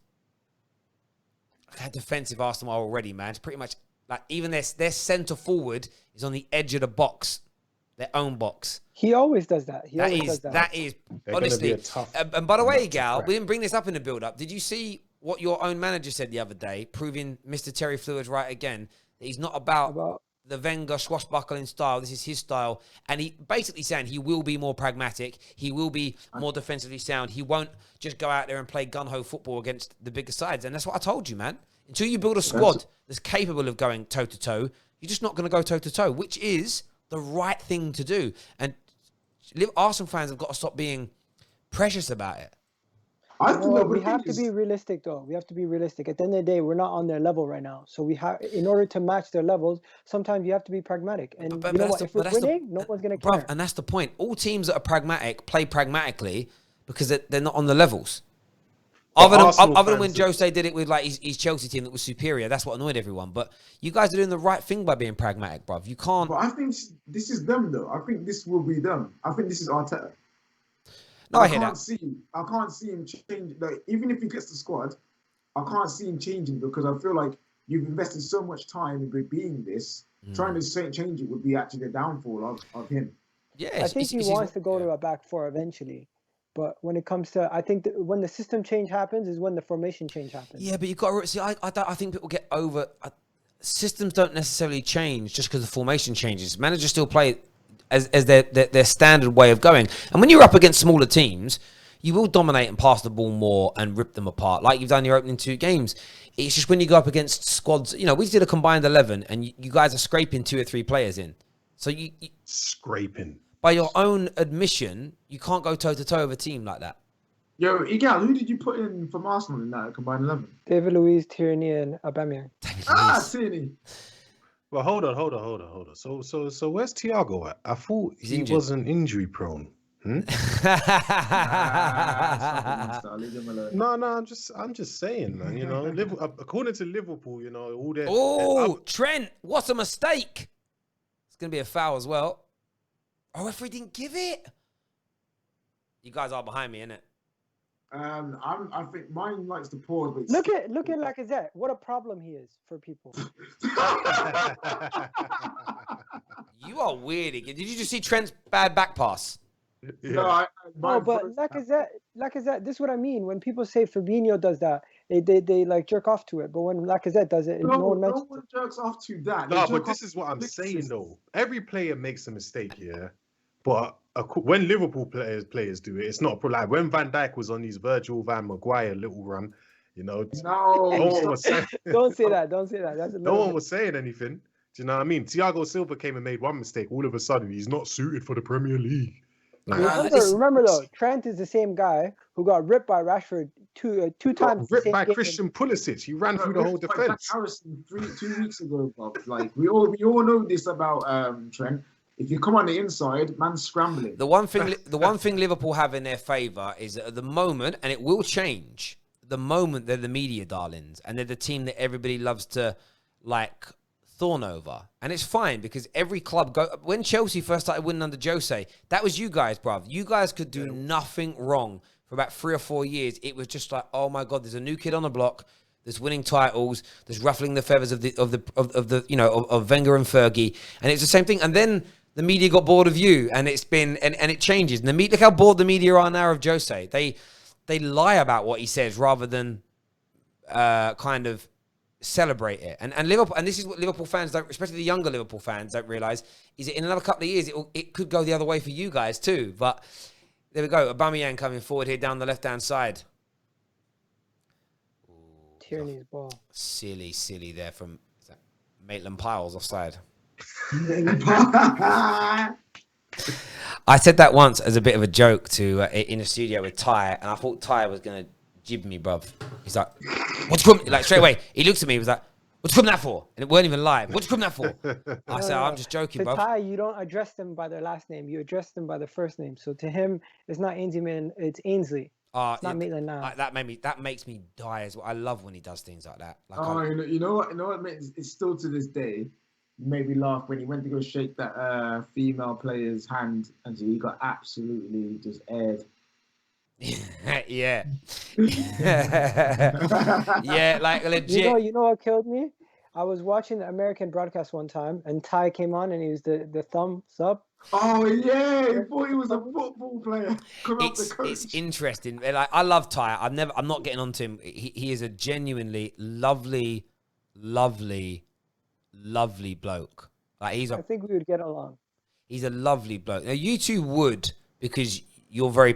He loves a positive Arsenal fan, but he loves Arsenal so much. Even if you praise a rival and you're not even talking Arsenal, it winds him up. I've been around. It's mad. And I remember a friend of mine saw him in a restaurant. Did you see that foul from Lacazette? Great player, absolutely amazing player. I know. Other players foul, they get praised for it. Lacazette fouls, and no one cares. A friend of mine saw him in a barber's. No cameras, no nothing, and they were like, I couldn't believe that he was the same as he is on camera, bruv. And I'm like, yeah, like none of it's an act. That's lovely football. Robertson's in. It's good defending. Look at that. Look at that desperate defending already from Arsenal here. Desperate defending from Arsenal. Desperate. Look at Bellerin doing nothing. Just pass from Naby Keita. Good job for him. It's fairly simplistic. But do you know what, though? He did something for once. That was fairly simplistic there by Baby Keita, to be honest with you. He did something for once. Yeah. Listen, when it comes to Arsenal fans, I'll tell you something. There's so many of them that used to be like me, but now they've been hurt so many times that they just say to themselves, I'm gonna be Oh, pessimistic. Trent. when something good happens. Trent. Ooh. Ooh. Do you know what? I know people call him an inshallah merchant, right? But Trent can cross, bruv. And do you know, I've been watching a lot of footage. His technique is crazy. I've been watching so much footage from the last couple of days of Alex Telles, you know. Man can cross. Like, seriously. Like, the crossing is just out of this world. Fault. He should have came and got it. You hesitate. That's what happens. He hesitates, massive match. Wait, who's in goal? Leno. Martinez is gone, remember? Martinez got a clean sheet again. Oh, here's... Should have been at Chelsea. Oh, take him. Oh. Should have been at Chelsea. Even David Luiz told him. Oh, what a pass. Oh, nice, Fabinho. Do you know what's mad? It's 12 minutes in, right? And already it's like lockdown. Oh, look at this. This is last-ditch defending already, bro. This is going to be a long night, Arsenal fans. Long night. But no, again, I was about to ask, why Robertson over... why Tierney over Robertson? What? In your Do you know what they're going to say? They're going to say that, oh, yeah, a lot of Arsenal fans keep saying, oh, Tierney used to bench him for Scotland and all that. That time's gone. It's a new time now. Like, Listen, you know what I mean? You know what? I'm not even going to try to defend it. What I'm going to tell you is, my whole point is, you can't, when you look at his outputs, attacking-wise, you can't say anything yet because Tierney's not playing as a left back. He's playing as a left part of a back three. But defensively, he's a better player. And once he's playing in a back, once we're playing a back four, you'll be able to see from his outputs. Yeah. Robertson last season was regarded the best left back in the world. This season, he's still regarded second best left back in the world. To who? Tierney's not even on that tier. Like he's not even up there. So where's the comparison? Like, you know what it is? It's the potential that they see. They see that he could be better, which I believe he could be. Yeah, but we're not talking about potential. We're talking about who's better right now. Forget potential. Who's better right now? It's as simple as that, isn't it? Yeah. That is true. But obviously, I get Arsenal fans in that situation. Leno. It's obviously the bias fan. Yeah, no, and listen, I back the bias on it. I think people they answer questions. 3 years difference in age too. Don't forget. Yeah, but this is the whole point I'm not even a making. long When you period do of a time. combined 11, you're talking about picking a team based on everything that's happening right now. Yeah. Right? If it was like the other way around, you're saying, right, you got to pick I want you to look at the Arsenal and Liverpool squads, and I want you to pick a squad for the next 5 years. Then maybe you've got an argument. Well, he's 3 years younger. I want someone else. But that isn't the question. Do you get where I'm coming from? People try to answer a question that hasn't been posed to them. It's like, well, no, I'm not arguing. They should be lawyers, man. They should be lawyers or politicians. Yeah, yeah. It's political answers. Bad pass from Aubameyang. No surprise there. Yeah, what do you mean? He ain't a passer, bruv. He ain't a What do you passer. mean? He has 2 assists this season. Oh, but he's not a passer. He's not a passer, bruv. It's an easy pass though. I know. And he missed it up because he ain't a passer, bruv. What can I say about that? It's so easy. I know, bruv. Long ball here. What's Bellerin? Oh, Bellerin. Oh, the touch by Mane. Oh. Terry, we're saying, oh, yeah, but we know he wanted to run onto that himself. I know. That weren't to Firmino. I know. Every touch. I love it when it happens, though. When I play football sometimes, you do that heavy touch that you want for yourself, where it goes to somewhere. You're like, yeah, I meant it. Oh, what a save! What a save! Am I in front of you guys? Oh, man, mine just froze at the exact time. And I don't know where Agawa is because the Agawa has no emotion. Are you kidding me? Yeah. We're just letting them pass it in. Ooh, no, you're not letting them pass it in. They're doing it. They're superior. Look. Ainsley should have came at him. That's great. That's great analysis, bro. No, look. Bruv, this is bruv, man. You guys are getting slippity slapped right now. Just lucky you went because Leno there. In 15 minutes. What's the shots on target right now? Just the one. I think that's the first one. Yeah, it's just one shot on target, but this is gonna. This is looking right now. This is looking a wee bit peak, bruv. Looking peak. Yeah. It's looking peak, fam. Well, I have faith that we can get them on the counter at least once, and then from there they're gonna have to open up more, and we'll have that second chance. There we go. Yeah, statistically as well, they've had 70% of the ball. Have you guys even touched it? Let's go to the touch, the chalkboard here. Let's go to touches. I want to see whether you, man, have even touched the ball in their box yet, bruv. No, I don't think I No, have. you haven't touched the ball in their box yet. Jeez. Well, the thing is, was we expecting anything different from Arteta today? No, but this is the thing, right? This is it. Like I said, for Arsenal to win, really and truly, they've got to defend brilliantly for the majority. They've got to make it hard and compact, and they've got to make it dirty and nasty. And then they've also got to hope. You've also got to hope that Liverpool are a little bit off, and they're not as they're fit. Like if Salah hits a shot like he did to get his goal from open play against Leeds, they score. Like, you need there to be a night when no one pulls off a weldy or a banger as well. It's the whole thing. Arsenal fans watching, are you feeling nervous right now? Liverpool fans, are you encouraged? Get your super chats in right about now. We want to hear from you. Want to know what you're thinking, what you're feeling, and everything else. 0-0. 28 minutes to go in this second half. We've actually got a timer on the screen for you tonight. Give us your views. Give us your opinions. We're waiting for them super chats to drop through right about now.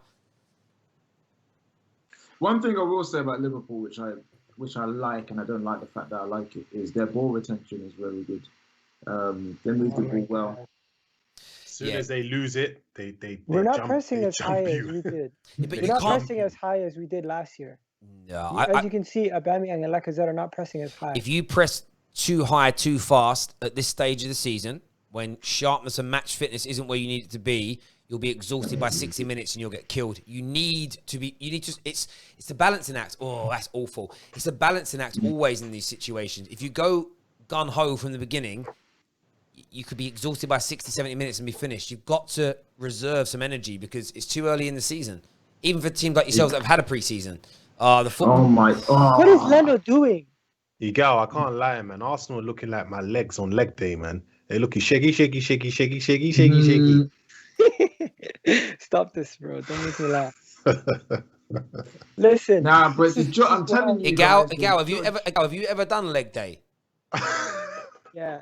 No, that's not an insult. That's not an insult. It's me saying, then you get the feeling. Oh, okay, yeah. I'm about to say, when I met Agal's a big guy, you know. He's got a bit stuck on him. Don't forget, I'm a runner. I used to run like I'm not crazy. denying that. I was asking a question because some people don't. If you've never done actual leg days in the gym, you never understand. They are death. I last week I did leg day on the Monday. The Tuesday I had a PT session where it was a big kettlebell workout with legs, and then I did a 10K run on the Wednesday. By Thursday morning, my legs are in bits, bruv. My legs were just, honestly, felt like I had stones stuck in my skin every time I moved. Like, it was nasty, bruv. Like, I had these lumps everywhere, but it does make it stronger. Yeah, leg day's a bad man thing. But there's times after leg day where I had the gym at uni, where there were stairs to get to the gym, and after leg day, no, ain't you almost happening. get up the stairs, fam. But you know, like, if you work, like, all the other muscles, like, unless you do a big increase, like most, you feel it after you've done it. Next day, you feel it a bit, it's fine. Leg day, how much I train, every leg day, the day after, I'm dead still. It never gets easier for me. Does that make sense? Yo, time check. What time is it for you guys? 19:30. 19:17. I'm on 9. Okay, so yeah. What are you on, KJ? I'm on 19:45. I'm the same as you, bro. 19:36. That's not too bad. You're not too bad. You're a little bit behind us, but there we go. Make sure you're hitting like buttons, share buttons. Get your super chat questions in as well, ladies and gentlemen. Want to hear from you. Want to know what you're thinking, feeling, saying, etc. Someone just keeps writing in the comments 1-0 Aubameyang. It's like, bruv, we're watching it live with you, bruv. We know that ain't happening. I've Nice. got a question for the comment section. Who do you think Arsenal are signing before deadline day? Get it in there. We know we're getting. Who's Marwa? You're getting Jorginho. Stop it. No, we're not getting Jorginho. And if we ever did get Jorginho, it would only be with Houssem Marwa. Yeah, right. A comment here sorry guys, a comment here from Arnold says, what's the point of becoming a member if Terry doesn't reply? Well, I just replied, bruv. There you go. I actually can't watch the screen the whole time for the comments. I have to watch the game as well, bro. I'm very sorry. Corner here, crossed in. Oh, they had the ball! Yep, Trent. Oh! I would react. I think my screen's froze, unfortunately. What the hell? Oh, are we back? Listen, at least it didn't go in, right, Igal? Yeah. Yeah, was it on target again?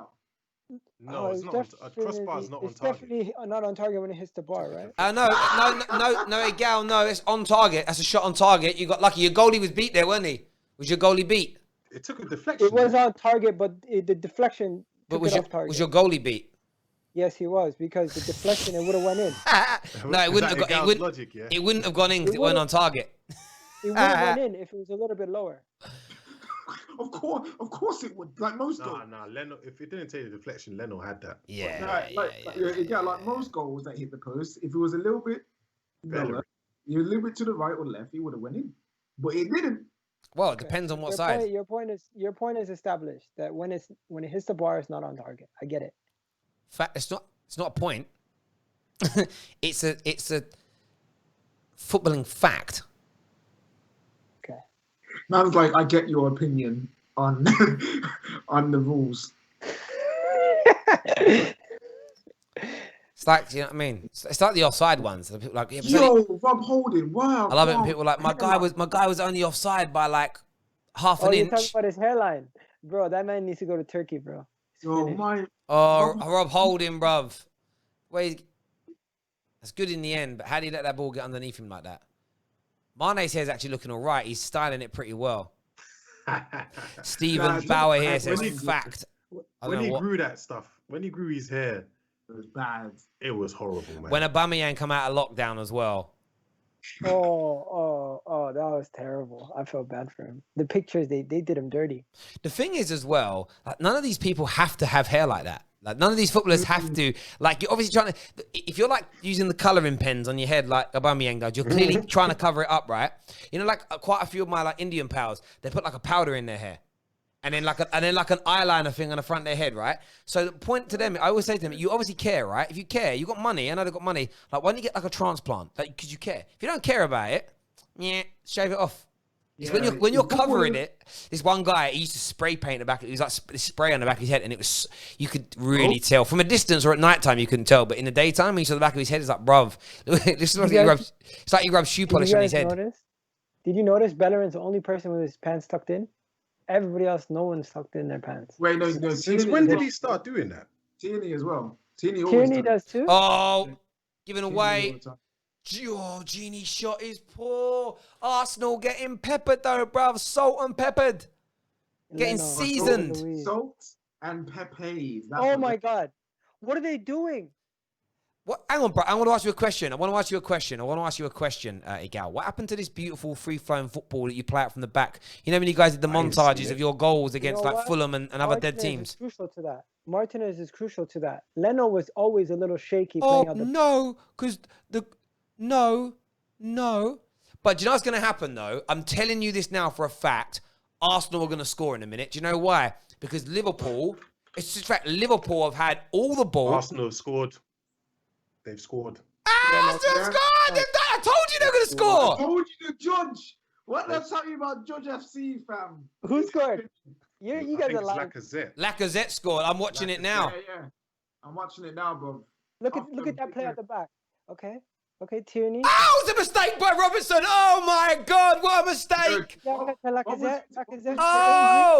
Oh! Ainsley made it now. Well. Wow, nah, the football was actually good. Oh my God! Well.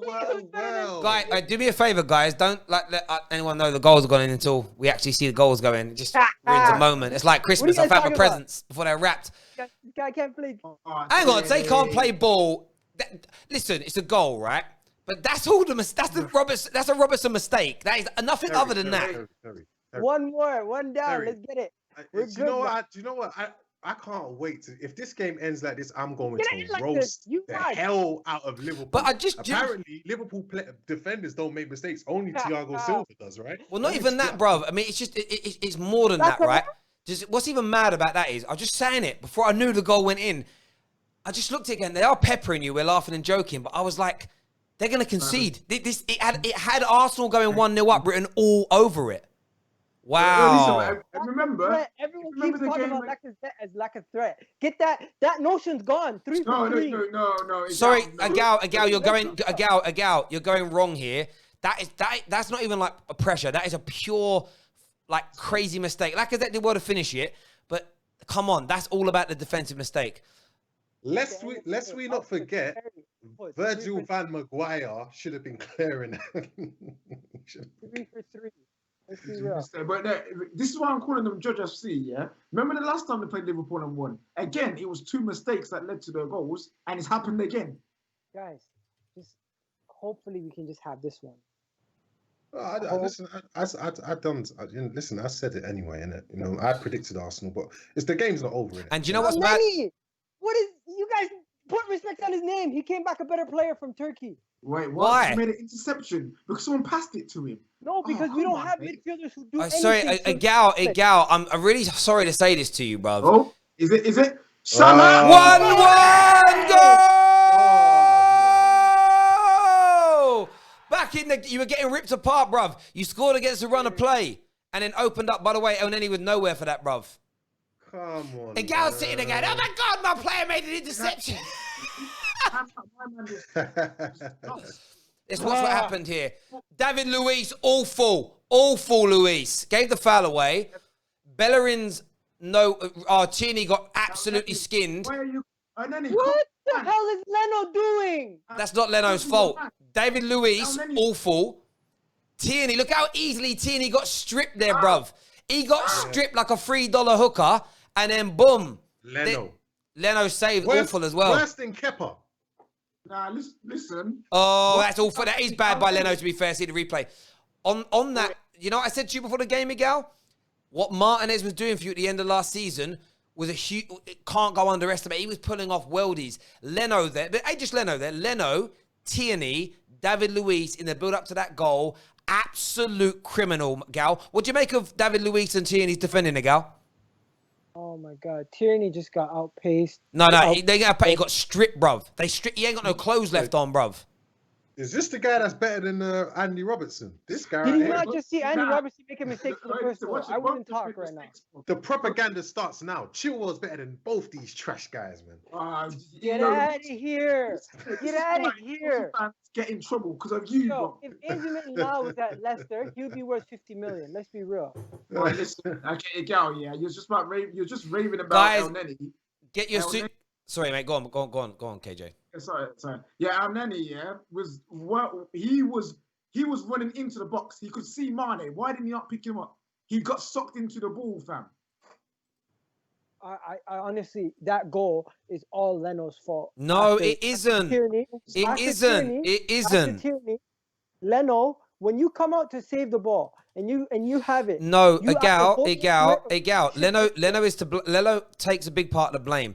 But David Luiz had a very easy tackle to make. He was weak in.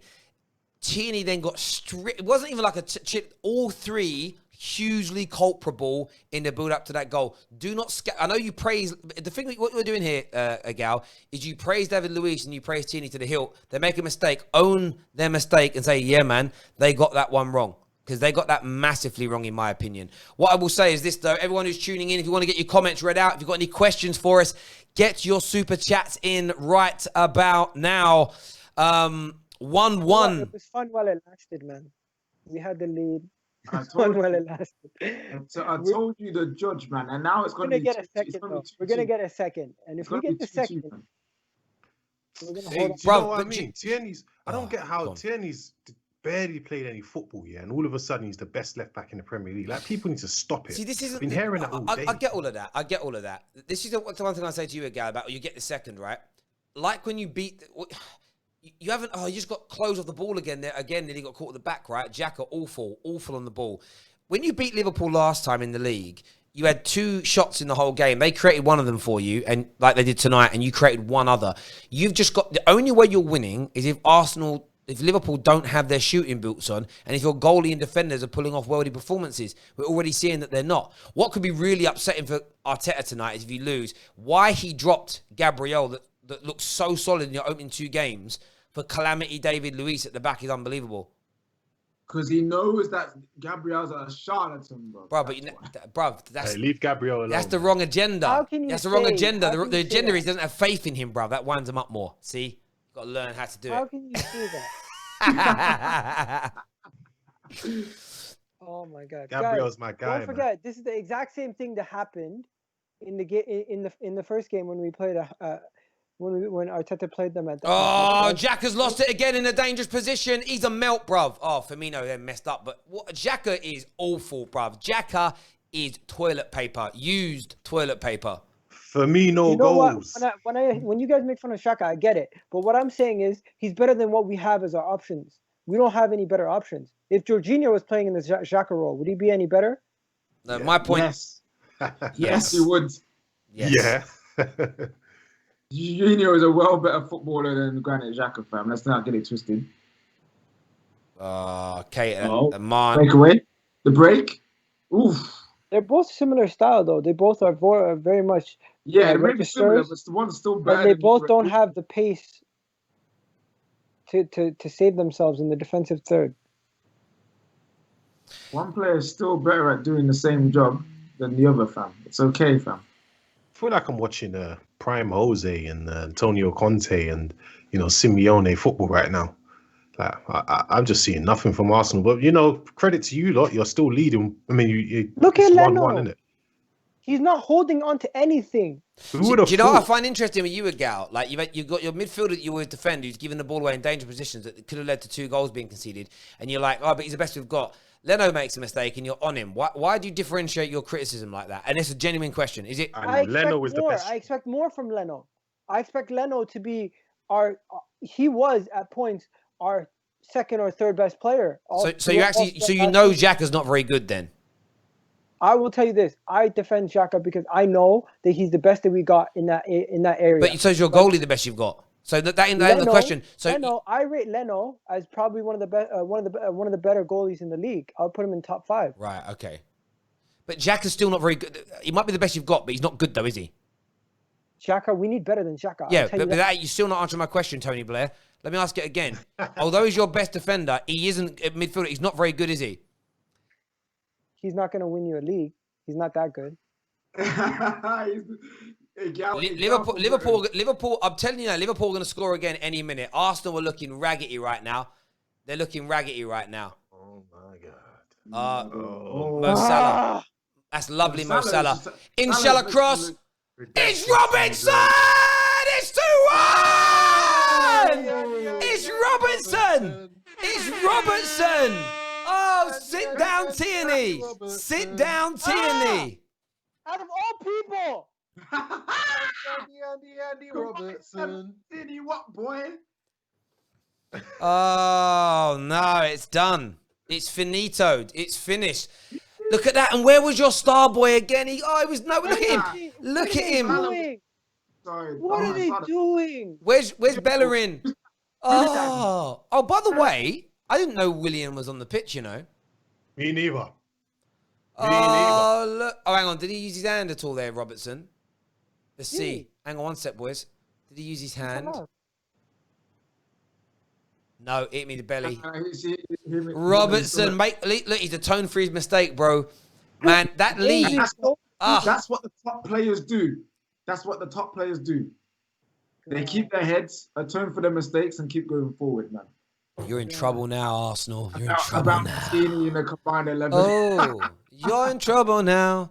Trouble now. How did Mane win a header over everybody? Because your defenders are rubbish, and your manager made a massive mistake today by dropping one of your star signing of the summer. Ridiculous decision. Decision. So I get to roast Arsenal fans today. Is that what I'm doing? Shoot! Look at this. Look at this.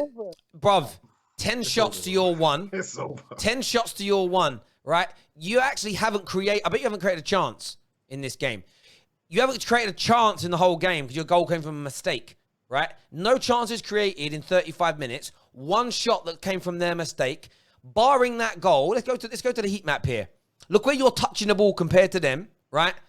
And then you go to the chalkboard and look at touches, right? Let's just go and have a little look at Arsenal's touches, right? You've touched it twice in their box in this whole first half. Like I said, unless your goalie pulls off a masterclass and your defenders are all world class and Liverpool fail to actually get a decent shot on goal, you cannot beat them. Cannot beat them. They just make it look so easy. Like, you got 5 man around 2 players and you still not winning the ball. Arteta out is trending. No, it's not. No, it's not. That's probably rivals. That's probably rivals. Yo, did we sell our best goalkeeper? In fact, Well, then that's Arteta's fault, then, isn't it, bruv? I might just tweet that out to keep it trending as well. Wow, absolutely. You are getting slapped, and I know you got your goal, but imagine conceding 10 shots on goal in 35 minutes. Willian's missing. Well, where's Maitland-Niles? I thought he was one of the best right backs in the league. I thought El Neni was going to stop them from running through you, bruv. They've been going through you. They've been going through you like diarrhea, mate. We told you about Willian. You didn't want to listen, but you wanted to give him 4 years, innit? You got them 3 assists. Oh, there was 2 assists against Fulham, and they're like, yeah, here we go. Against Fulham, Fulham.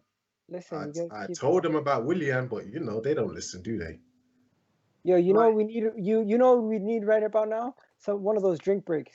Wait, good morning, school. You know them drink breaks? I think they get the tactical changes in the middle of the game. You have no shame. You have no shame. Nah, I'm not gonna lie, yeah. During lockdown, Man United needed bare of those water breaks, fam. It was mad. Those water breaks literally are game changers. Willian is trending right now. I mean, we did tell him. We told you. Wow. Apparently, he's a better player at Arsenal. Oh my God. Why is he trending? He's not doing anything. He's not trending on the pitch, is he? So. Oh, wow. Phil Jones is trending at the moment. Why? Because Man United have been offering him, they're willing to pay up to 75% of his wages. They've been offering him to like Championship and League One level clubs, and no one wants him. Oh, no. Right. No, it's got to the point. And it's also got to a stage we're saying in this same article that he's fallen out with players, he's fallen out with managers. Like it's done for him. Oh, I feel like he's falling out with people. Like I thought he would be like one of those quiet guys. Have you seen the way my man like jumps at balls on the floor with his head? He ain't a quiet guy, fam. Yeah. I feel it's got to the point where you have to feel bad for him though, because it's actually very sad what's happened to him. I think it was over that day when he was chanting with the fans, Ollie out or something. Yeah, it's. I think what happened to him is just confidence has gone. Like the maddest thing is his first 6 months at Man United was one of the best I'd ever seen from a young player that we'd signed. He just looked. I was like, wow, this kid is going to be saying, and he did have talent. Like Fergie weren't just gassing him, he had talent. He just didn't progress. And he might know the answers, and when he gets older, he might talk about it. I don't know what it is. He just never got any better. He never got any better. But yeah, Arsenal. Oh my God! Do something. See the rage. You see the rage. You see, boys. You see what I said about Gooners, right? You see the rage coming out, right? A gal's voice actually got deep there. But the thing is, this is what happens when you start gassing your team up too much, talking about how you're this, you're that, the world's changing. I'm gassing my team, bro. I back my boys. We're losing 2-1 right now. I still back them, Terry. Let's go. But you gassed them, bro. That's why you're getting angry now. You can back them all you want. Bro, you can borrow all 3 of our chests. It don't matter. Arsenal are dead food, bro. We're not dead, bro. We're gonna score. Nah, Terry, don't underestimate the judge. That judge was done last season, man. Stop it. Nah. He's still here. It's still that here. That guy went to Aston Villa. It's lingering, bro. Oh, what ball! Liverpool. Firmino trying to be Brazilian. Yo, bring Pepe on. Bring Pepe on. He'll do something at least. Pepe ain't No, he won't, bruv. He'll dribble and tackle himself. What are you chatting, gal, man? You're so delusional. He'll do something. Pepe's been benched by Willian, a 33-year-old Willian, fam. What is Pepe going to be doing? And, bruv, you haven't got the ball in their half. Pepe's going to do nothing but defend. That's all. He's going to come on and be another wing back. That's it. And El Neni.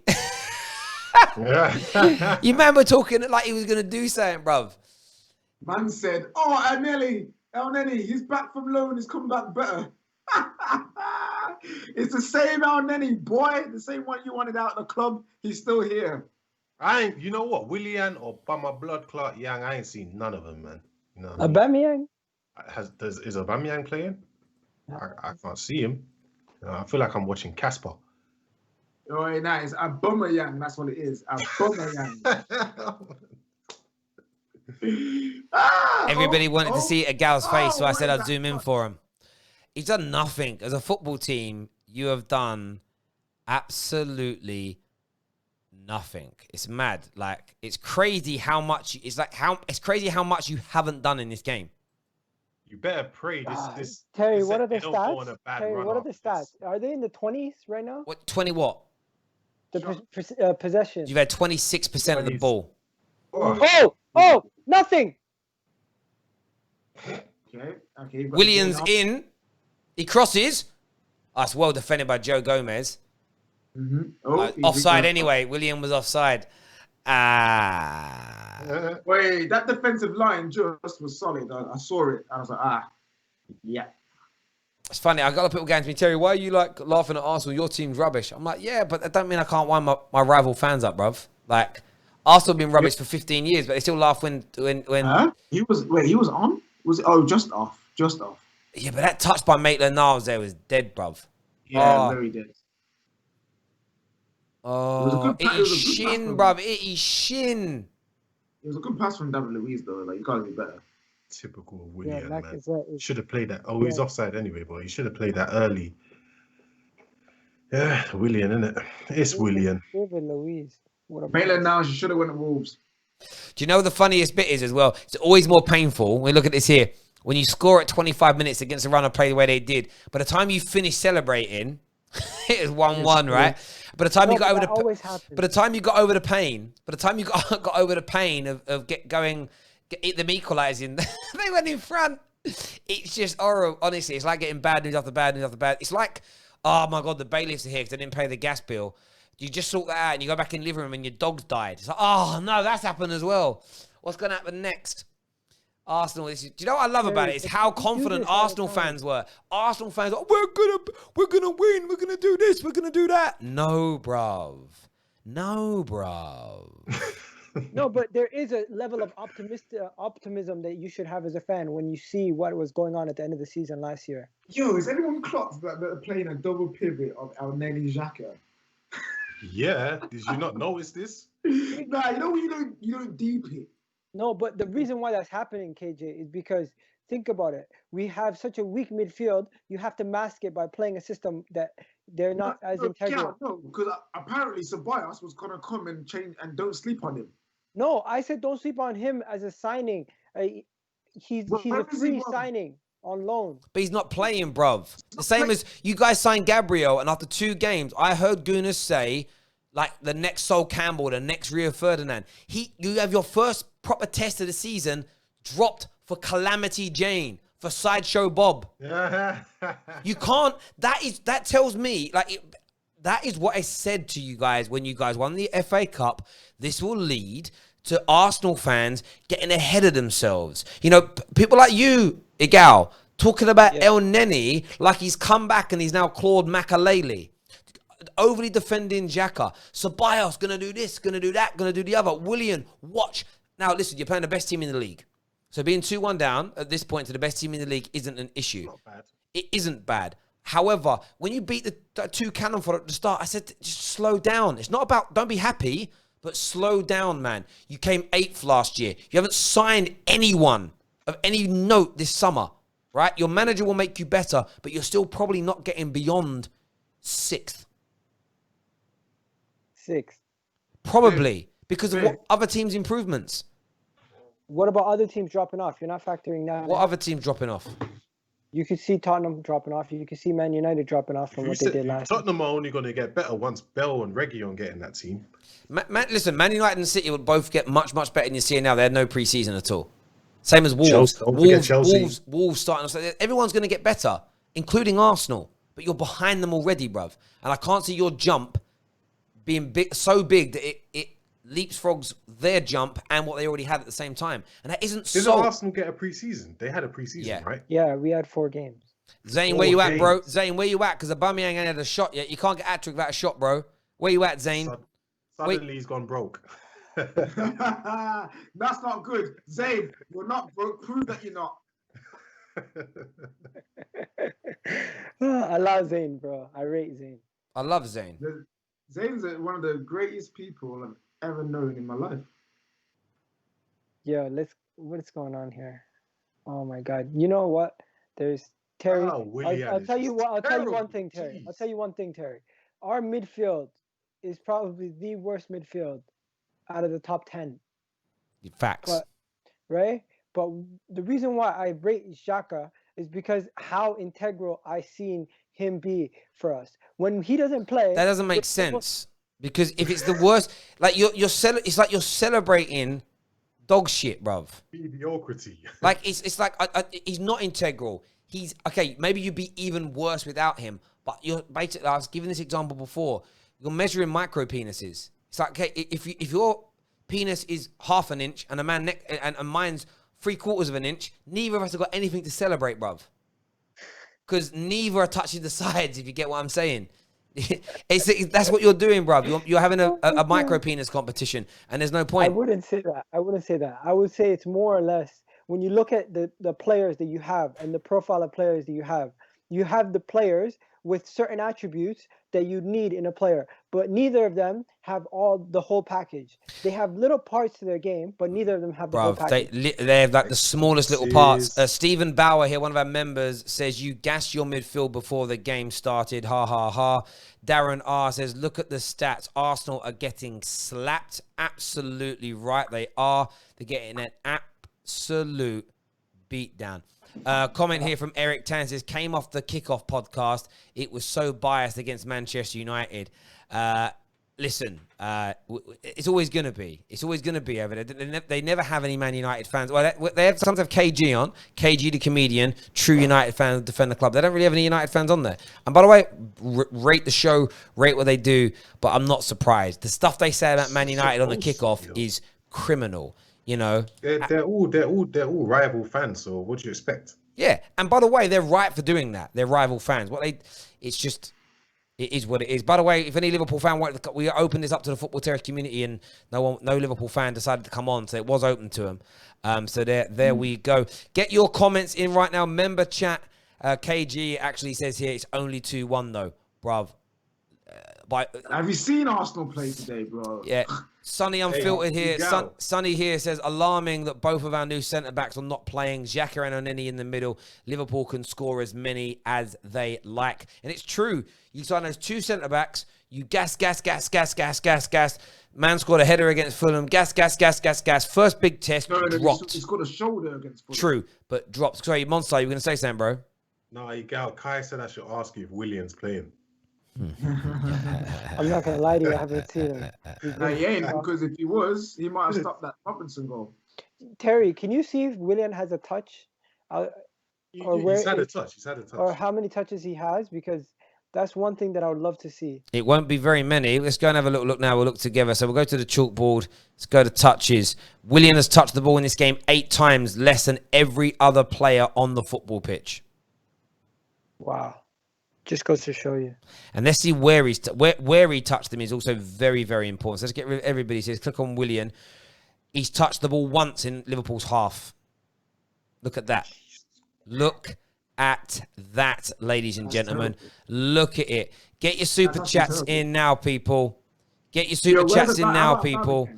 Comment here from Daj, who's an Arsenal fan, says Liverpool are expected to win. They are, and you're not, brother. That's cool. That isn't what we're talking about. I'm talking about the amount of Arsenal fans that made cases. We're going to do this.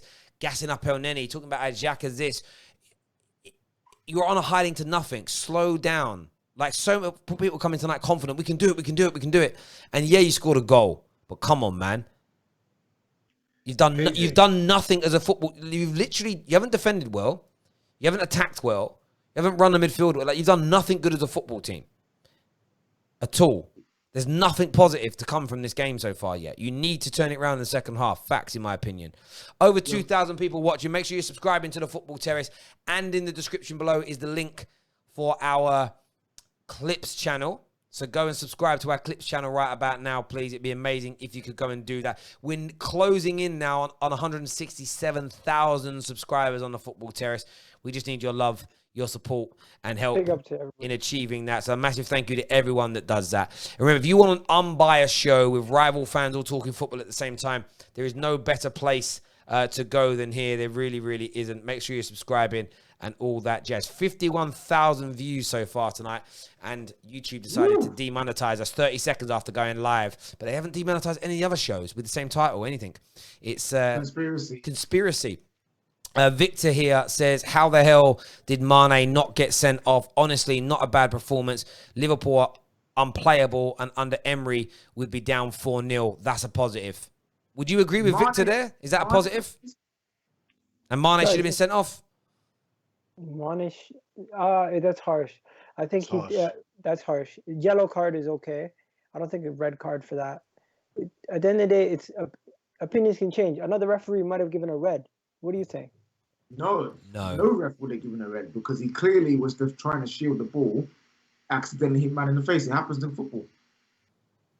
I've seen the same thing happen before where guy got a red. Sometimes it's a subjective decision. It's not black and white in the rule book. Let's be honest. If he had looked at my man for a few seconds and then swung his arm, then it's a red. But he didn't do that, so they're looking at this right now. They're showing the first goal again, and they're showing the positions that they were in. Right. Nothing about your goal was special. I thought it was bog standard basic. That was offside, you know. It took a lot of luck. That's the only reason why he got that goal, because he was offside. But yeah, played onside by that. But thank you for the super chat, Victor. Daljit here again says, doesn't matter if we lose. No one said we could win. Gal did. Gal literally said, and Monstar did. Literally, people were, and that's why Arsenal fans are angry right now. Not maybe yourself, Daljit. They're angry is because they really were like, I believe. And like I said to everyone, it's not about not believing in the overall project, but don't get ahead of yourselves, because all it does, it builds you up, and you get I've seen you do this for 5 years now, Arsenal. It's 10 years I've seen you do this, and I'm just trying to help protect you, guys, because I love you. They already protect themselves, Terry. There's a lot of fans who protect themselves by saying we're going to lose every game against the top teams. Like who? Who you calling out on that one? Some fans will say, like even one of my coworkers today, he was telling me he's been burned by Arsenal so much that he will never say we're going to win against the top team. He's going to expect us to get smashed. And then when we win, he's going to get excited. Well, I kind of get that train of thought. Arsenal fans, get your super chats in now. How do you turn this game around? How do you get yourselves back into it? Because you've been absolute passengers so far. And Liverpool, is this just a simplistic walk in the park for you? I want your views. Too easy, I want your opinions. I want to know what you're thinking, feeling, and saying. I'm putting this in here now. This is Twitter stream thing. Let me move this behind the cameras here. 1 sec, peeps. Well, you know what's mad, yeah? Leeds gave a pair of account themselves and Arsenal. I want to show you. So there's a picture somebody put up in this stream. I've lost it now. It made me laugh. It's like this was Liverpool when they went a goal down. Where's it gone? Please come back. Let me find it. It made me die, man. Here it is. That there. When Liverpool went a goal down, that's what they did. And that's very, very true as well. What's this one here saying? What's this here? I love looking at these things. The DT one? Yeah, but I actually want to see that. Oh, yeah. But that's obviously, we know what that one was saying. I don't know why this is coming in so small. It's normally a bit bigger than that, but I can't zoom in. Someone go follow me on Twitter quick at EliteKJ, at Elite_KJ. I'm currently on 666 followers, iron about that life. So someone please go save me while I get some holy water.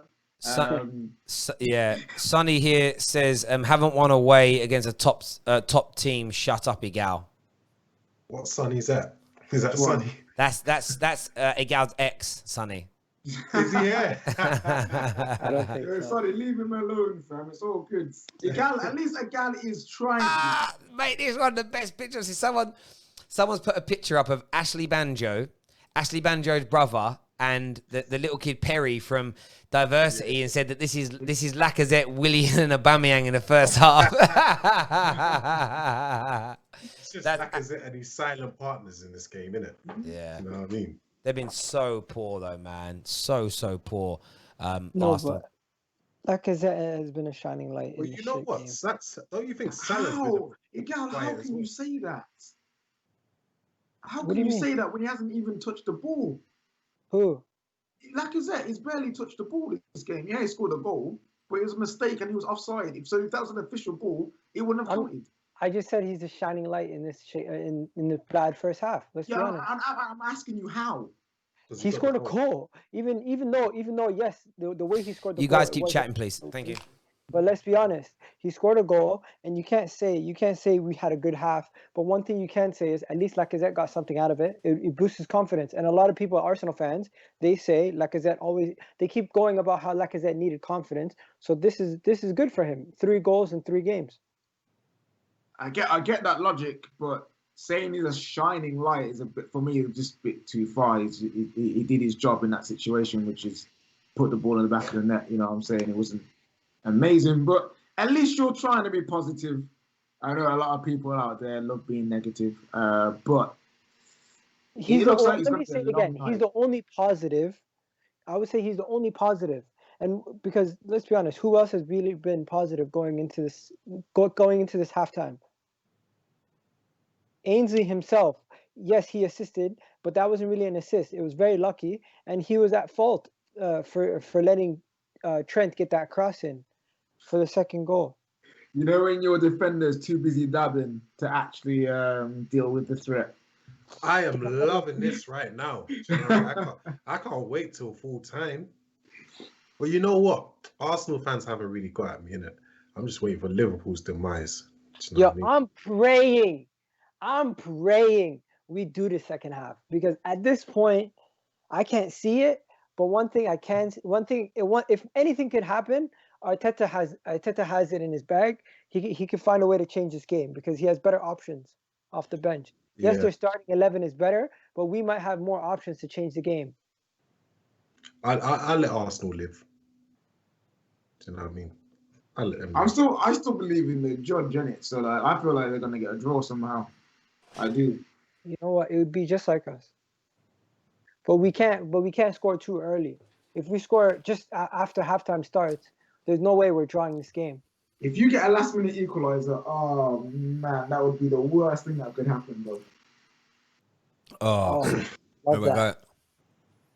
But Kieran Tierney got stripped, bruv. Got stripped.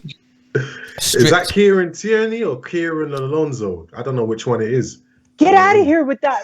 Get out of here. Get out of here. You can't compare Alonso. Bruv, he's Scottish, innit? But he's not Kieran Tierney, mate. That's Alan Hutton in disguise, bruv. Alan Hutton. Man like Alan Hutton, bruv. Kieran Alonso. Or the Scottish captain, bro. What'd you say, Gal? Alonso was made to look like he was racing his dad against Ajayi. The way he kicked the ball in front of him and ran past him. And man had to pull him. Say, Daddy, come back. His dad was a decent footballer, though. Right. Who? No way. Who's dad? Marcus Alonso. Yeah. Who's his dad? I can't remember his first name, but he used to play for Real Madrid. Yeah. Oh, yeah. Sorry. His brother also was very good. Yeah. Who's his brother? Xavi Alonso. No. Is that his brother? Yes. I didn't know they were brothers. Yeah. Nah, there's no way. It's the truth. It's true. Google.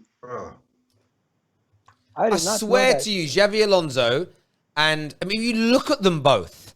I swear they're brothers. If I'm wrong, I apologize massively.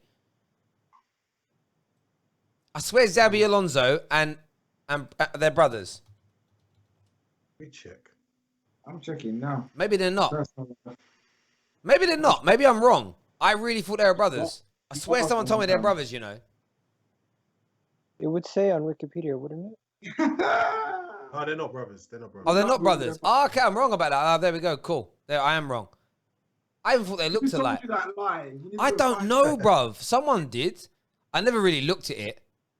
Oh, do you know? Oh, okay. Yeah, I would bring Gabriel on second half. Do you know what? I think I'm getting confused about.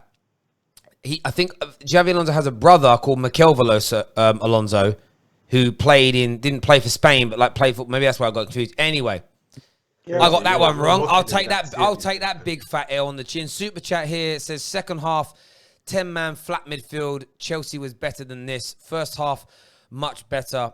At least worth watching. Lacker's goal was just pure luck. Yeah, Chelsea were better against Liverpool than Arsenal have been tonight. They needed a red card to beat us. Do you know what I mean? They weren't going to beat us. Nah, Yeah, let's guys. be honest, innit? Be honest, Arsenal. Bring what would you guys do if you're Arsenal to change the game? Because I personally think we need to bring on Gabriel, take off Holding, and bring on either take off Willian and bring on Pepe. Take off Lacquer, put what's his name? Central, Bamiyang Central, put on Pepe. Man.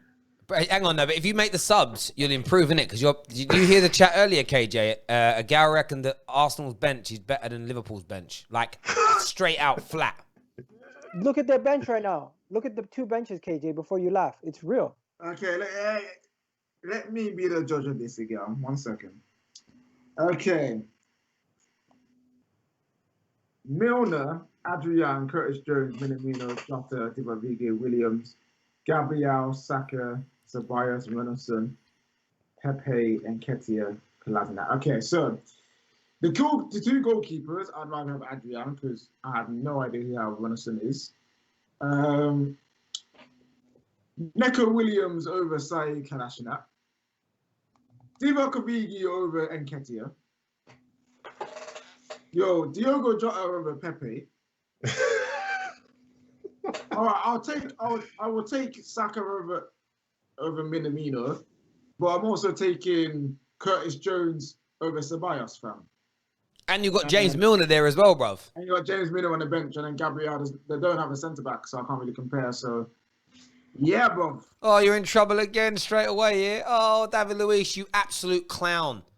I don't know why I don't know why Arsenal fans are, he's good in the fray. He's good in the fray. In the fray. He's pants, bruv. He is pants. Not even like clean pants, like dirty, used, soiled pants. Sorry about the graphic nature, but it's the truth.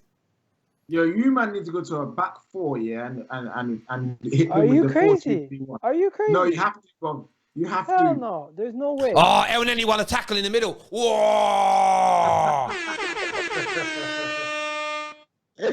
Oh my god. Yeah.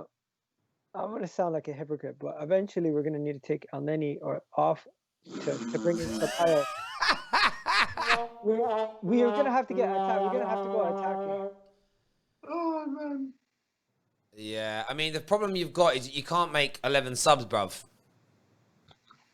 Even if they could, they ain't got no players anyway. Yeah.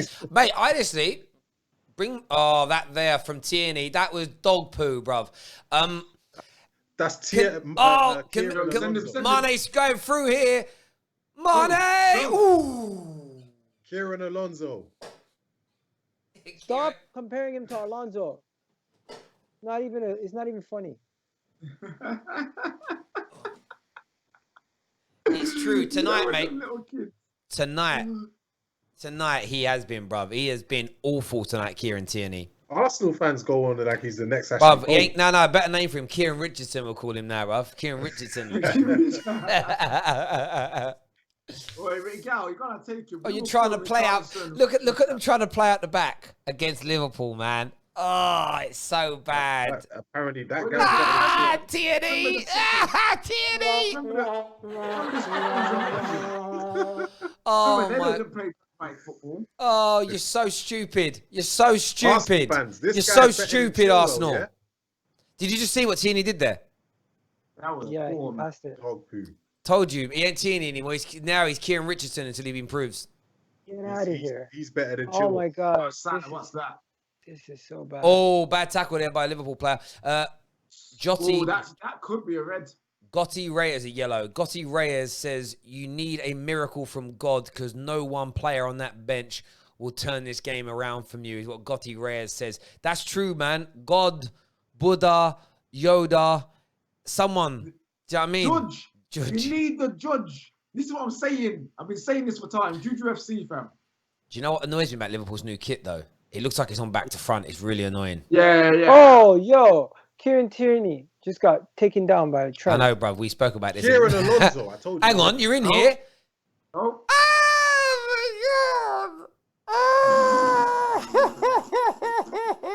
That was so bad. Maitland Piles, bruv. Man like Piles. William, that's a good... You can't even disguise that as like deliberate. It was That just bad. awful. Go on, Granite. No, it's all gone now. Counter now, counter. Oh, you know when Arsenal start trying to attack in the next 10 minutes though, and there's counter room. Oh, it's gonna be. It's gonna. Oh, man. Oh, Aubameyang! What a poor pass from the passer, from the assister, Aubameyang. Oh, Yeah, I just seen what Ainsley did.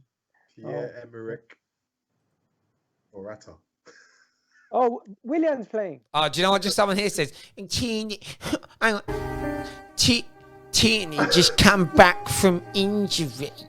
Yeah. Don't have a go at my Kieran Tierney. What? Shush. Lockdown. Shush about your Tierney injuries nonsense. Hush, man. Get your super chats in now if you want to make comments, please. If you want to ask questions of Igal right now, Igal must be feeling the pain. The pain is real. And Igal, how you feeling right now? Are you feeling like you want to go? If you had a cat in a room right now, would you kick it up the arse? Hypothetical. Oh. Hey, someone here called him Kieran Santos. Do you remember that player Santos? Yeah. Oh man. Do you know what you could call him? How about like Listen, I got a name for him. I got a name for him. Why are you laughing? You got Luke Shaw as your left back. But it's not. But man, bruv, we're not playing right now. It's about you. You've got to take it because you're playing and getting beat, right? I got a name for him, Kearney. I got a name for him, bruv. Kearney Tier 4, bruv. Tier 4 player, bruv. Kearney Tier 4. That's where he's at. Get holding off. Bring in Gabriel. Anger fits are us. Look at Agal. I can see Agal is so angry. He's like, You know what's funny about this year? Man was saying that, he's from the Scottish League. It doesn't matter because Van Dijk was from there. Yeah, but Van Dijk started at Southampton first, fam. You got all the mistakes there. Listen, I get it. He made a little bit of a mistake, led to a goal. Okay, but calm down with this whole notion that all of a sudden he's a shit player. That's not real. No, who said he was bad? No, you guys are roasting him. bruv, this is football. Let me just say this now, Gal, bruv. What we're doing to you is British football culture. Even if your player is the best in the world, if he as much as farts in the wrong place, we're on him. Immediately. So you got to get used to that, bro. Gal, ask me what I honestly think of Tierney. You think he's good, right? Yes, but today he hasn't been, so he's getting it, bro. Oh, hold in, you bell. Wow. Oh, Wow. Come on. Oh, the back kill. The cross. Oh, well blocked in the end. Why are you shouting at your players? You and your hairline messed up against another... do you know what I mean? Nah, his hairline's back. They're making Let the guy live. Do you know what it is? That's why I shaved it off, right? Because once it went to a point where, like, my fringe started there, I had to go, bruv. Had to go. I had to. You wouldn't make fun of his hairline if you seen his girlfriend. I don't know. No, I would, bruv. I would. I don't care about his girlfriend. I don't get involved in that whose birds fit, whatever. I don't care. You know, I see in the newspaper, like, Rashford's new girlfriend. I don't even click on it. I've got no interest in what his missus looks like. Like, it's the last thing I care about. And for a fact, that's not even his new. They've been together since God.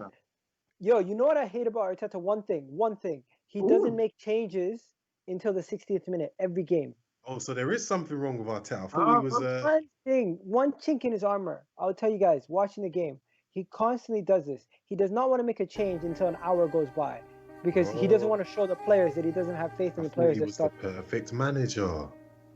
No, but every manager has something that they pet peeve. Let's be honest. You could have Pep Guardiola. Even Liverpool fans might have a pet peeve about Klopp. My one pet peeve about Arteta is he takes until the 60th minute to always make his substitution. Yeah, Arsenal. I mean, Liverpool's pet peeve with Klopp is he wins too much.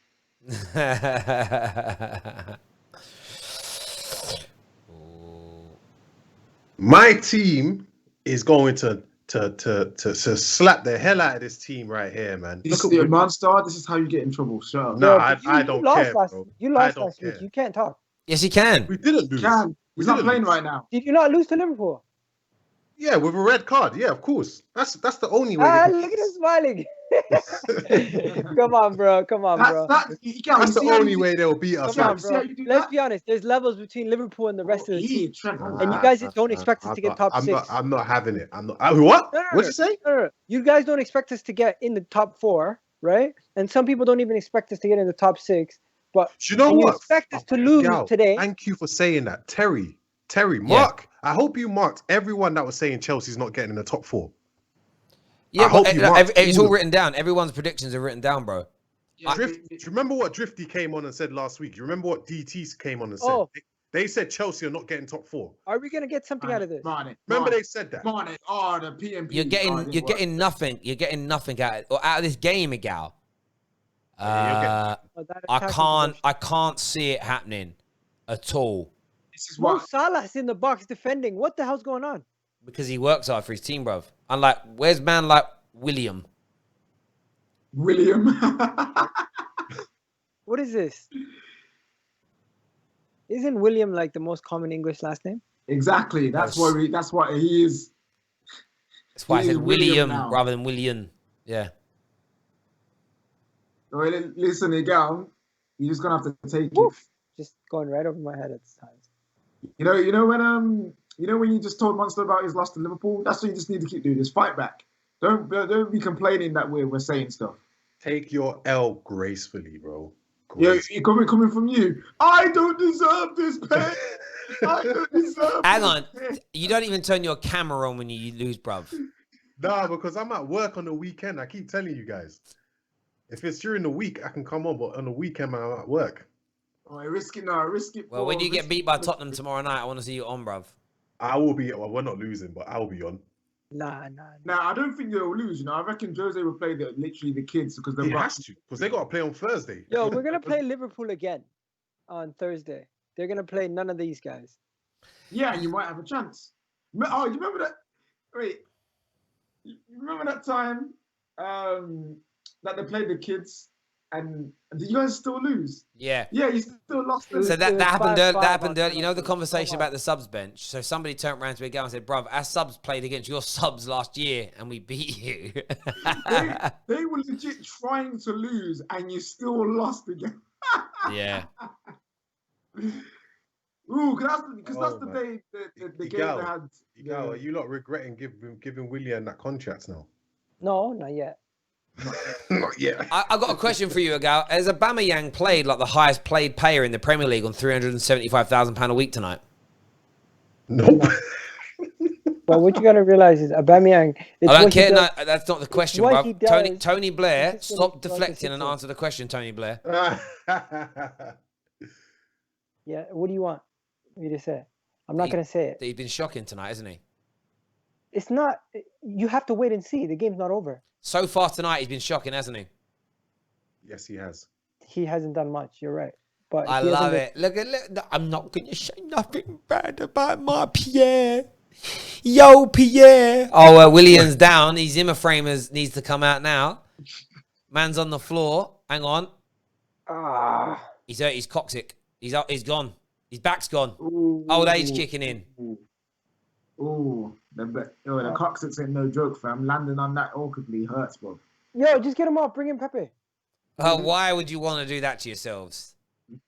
What do you everyone in the comments, go follow. What to myself there? Why would you want to bring Pepe on to do even less than William, bro? William Pepe. He might be an upgrade on this performance from William. How? He does. Williams barely touched the ball. What is Pepe going to do? And he's still better than Pepe. You have two choices. Pepe or Saka. You can play Saka on the right. Play Saka. He will actually track back and actually work hard. He's a bright spark in your team. Oh, Mane, that was nice. The question is Arteta going to make the substitution before the 60th minute? It doesn't make no difference. Like, it doesn't make a He's difference. well offside. He has to be offside. He has to be offside. Oh gosh. Is Terry still there? I can't see him. I'm here, bro. Yeah. Still there. Did you see that, bro? That was pitiful. But yo, everyone in the comments, like, share, and subscribe. If you can, if you can, you definitely can. My God. Go follow the Football Terrace clips. That'd be much appreciated, guys. Thank you. Boom. You might see Gal's comments. He was way offside. He was way offside. What the hell was that? Oh, Willian. Oh, what a pass. Mane's in. Yo, was he onside? Oh, corner. Ooh. Yo, was Lacazette onside for that? He was on. No, he was probably offside. not. But they have to wait. They have to wait until the shot or goal has gone in, isn't it? No, Anyway, but the linesman did indicate for offside. Okay, that was shocking. If that wasn't onside and he missed it like that, that would have been amazing. Oh wait, is that your best centre midfielder coming off? Yep, being dragged off, bruv. Who? Xhaka? Mm-hmm. Dragged. He's going to get a dirty look as well at him. This is what I mean. You guys don't deserve these. I need to go get my food. These men don't deserve these wavy kits, man. They don't. Yeah. Don't get me wrong. When I said Ceballos, when I said don't sleep on Ceballos, I was saying because Ceballos, understand that he's a loan. He's a free transfer basically. He's not, you don't have to justify why you think that. It is what it is. We just don't think Ceballos is good. And he isn't good. how can you say he isn't good when statistically after lockdown he was in the top 10 midfielders in the league? If he was, look, do you know how I know he's not good? Because of what you've said. You've said you've got the worst midfield in the top 10, yet he can't get into the team. That tells me he's not good. I think Salah here. There was a tactical decision. Mate, you're just. If he was good enough, he'd be playing these games. You wouldn't be getting El Neni over him. Or Xhaka. I think we looked at the opponent more than we looked at ourselves. You know, we haven't had an amazing midfielder since, I would say, Santi Cazorla. Manuel here says Laka is trash in a super chat. How can you say that? Because he hasn't been good. He scored a goal, yes, but he done nothing else. He didn't even deserve that goal. You're getting. Do you know what's interesting? What Liverpool did? They've been very smart. Liverpool. Good shot, good save. They've been very smart. Liverpool. They're not overexerting themselves to get back into that. To go 3-1 up, 4-1 up, reserving energy. It's going to be a long, long season, right? This is where Liverpool become so smart under Jurgen Klopp. What they would have done 3 years ago in this position is gone at you 100 miles an hour and then hit 70-odd minutes. And if they're not 3 or 4 goals in front, they're then susceptible because they're tired. What they now do is just sit back and they slowly chip away at you, slowly chip away at you, slowly chip away at you. And and on to my point on Ceballos, a few people agree. Oh, my God. You cannot say Ceballos is like a really good defender, a midfielder, sorry. If you said you've got the 10th worst defense in the league, right? Or the worst out of the top 10 teams, and a man can't start for you, that tells me he's not. I wouldn't even. That's good. That's an average player. Oh, Lacazette's in. Lacazette's in. He's got to finish. Oh, he misses. Oh, Lacazette, you bum. You bum. Wow. You bum. You bum. Wow. You bum, Lacazette. Wow. That was the Lacazette, bro. You could have rounded the goalkeeper there. That what are you shooting there for? was your moment, and he bottled it. He bottled it. Lack of threat. Play Arsenal had all game. You know what? And look at who created it too, Ceballos. Yeah. Start him then. Well, Aubameyang's cross. I thought he could pass. Lacazette, man, honestly. Right at Alisson. Okay, you know what, yeah? Lacazette is one of the best strikers in the Premier League. There's no doubt about that. That, by the way, that was Trent. Trent played him on side. It was bad defending by Trent that did that. Let me just say one thing to you about Ceballos. I think Ceballos is quite talented. I'm winding you up when I say it's average. Because I'm trying to make you say something negative about Mikel Arteta. Look at what he's done since he's come on. He played a pass there that no one else in your midfield is capable of doing. But yet your manager never picked him. So it tells me that, and that for me is criminal. It's criminal. I know you need some defensive cover, but to play two holding type midfielders, it's a lack of ambition. It's a complete lack of ambition. Thank you very much to Silk. I want to pronounce that right. I think it's Silk Rog for becoming an official member of the Football Terrace. Thank you. But that missed that. Explain to me how you're feeling after watching Lacazette miss that golden opportunity. Mane. Honestly, I'm very disappointed in Lacazette. But you know what? Credit due to Alisson. He came out, he made himself big, and he did what So close, so he smooth. kicked it right at Alisson, but you also have to give credit to Alisson because he came No, out so far. you gotta be a player that costs £50 million should be criticised for not being able to put that into a corner from there. Poor. He could have rounded the Alisson. No, 100%. He should have scored, but you also have to give credit to Alisson. When you rewatch, we can't because that's his basic job as a goalkeeper to rush there. That's his basic job. Oh my God, Sadio Mane is on a man thing. Wait, I'm so upset that we didn't sign him. Like when people are like, "Oh, why?" Look, because we was linked to him the January before he actually went to Liverpool, and it was like people are like, "Oh, why do we want Sadio Mane? He's not good enough." Sadio Mane is a baller, fam. And then when he went to Liverpool, it was like 36 million. That's way too expensive. Like the hell it is. Said he's the best player in the league. Says Fabregas said Sadio Mane best player in the league. Like. He's so good, man. Like, it's very frustrating that he plays for Liverpool. You know what? They spent that Raheem Sterling money well. Getting him, right? Wait. How long ago was it before Mane came in after Sterling? Was it a season? It was literally they got the Raheem Sterling money, wasn't I right? And then the next summer they spent it on Mane, no? I can't remember now. I don't remember. 55 million, and then this guy cost 35 million. We know who's the better player now. Yeah, but Liverpool fans are still bitter about Sterling. It's mad, you know. Yeah, but think about it this way: Arsenal people are still bitter about a lot of these guys who left, like Nasri. Yeah, that's why your fan base is in the rut that it is. But I understand it more with Arsenal because you guys haven't gone to win. Like Liverpool back at the top, so but the bitterness is still there. But you know, there we go. That's a foul by Willian. That's the only thing he's done all day is foul people and not do very much else. Thank you to Stephen Bauer for upgrading his membership to legendary status. Thank you, my friend. I appreciate it. And here he comes. Nicholas Bebe is coming onto the football pitch. Oh my God, I seen this picture. This is so bad. They're like, this is Lacazette second half.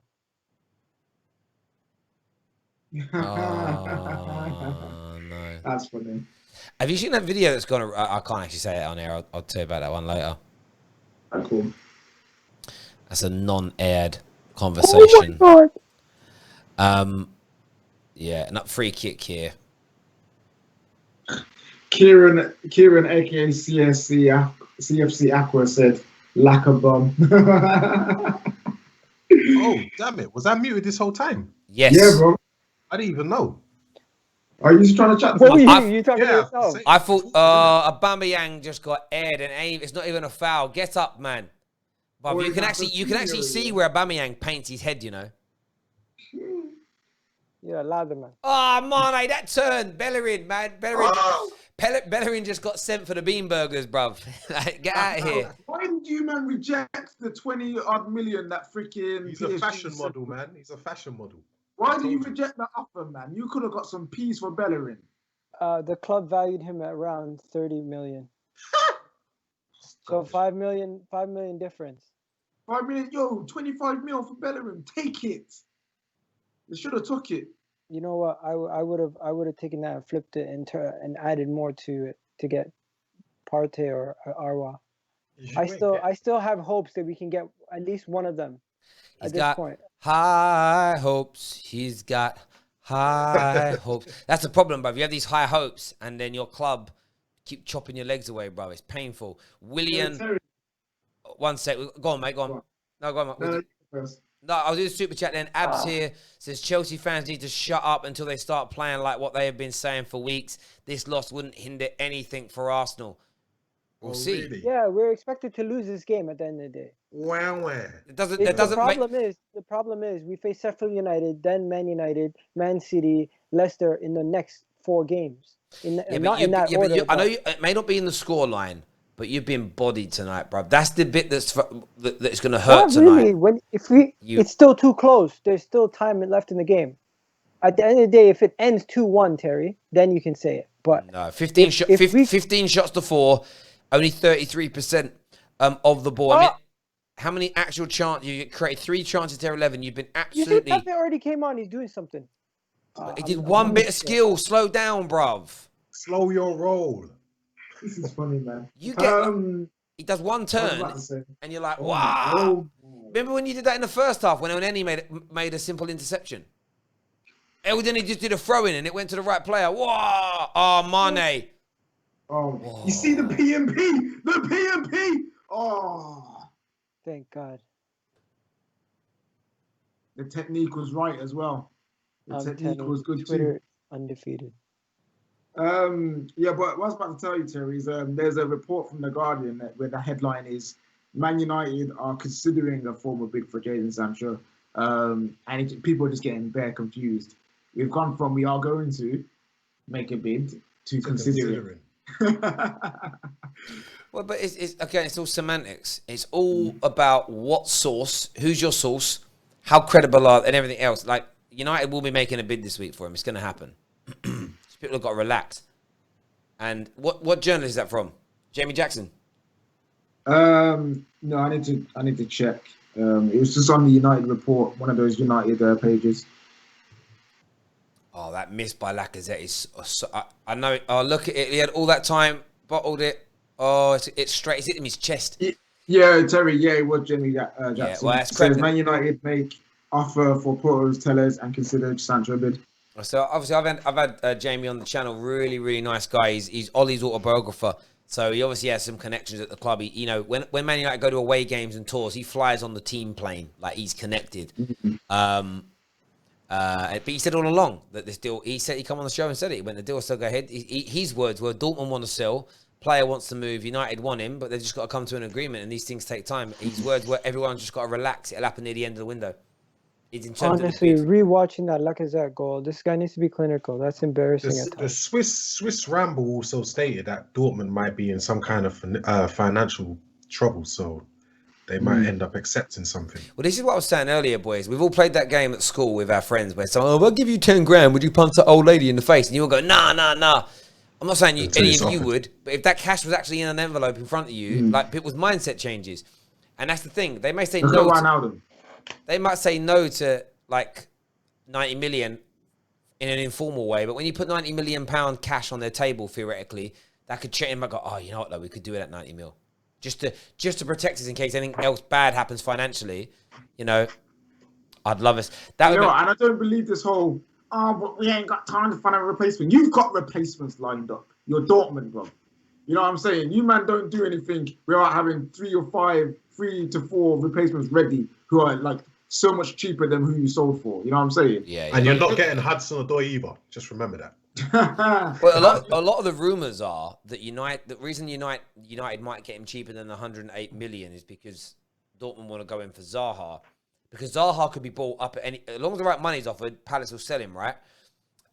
But then United, of course, are owed 25% of anything they'd pay for him. So the notion is that United will remove their waiver and say, well, Palace can keep all the money, meaning Dortmund can get a cheaper deal for him, because Palace are going to be whatever. That's why Palace wanted 70-odd million from Arsenal, because they lose 25% of it. And this is what happened. That's why Pogba was so expensive, and people didn't realise it at the time. One, the commerciality, but also 40% of whatever fee United paid had to go to Mino Raiola. So Juve had to charge over the odds so they can recoup more of their money back. And that's why, ladies and gentlemen, you don't do these deals with stupid buyout clauses and agent clauses.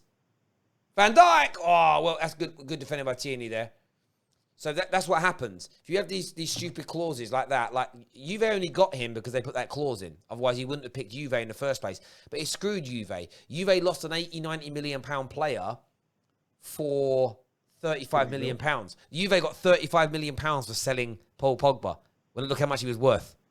That's ridiculous. That's why you don't do those deals. They're stupid for Eddie- clubs.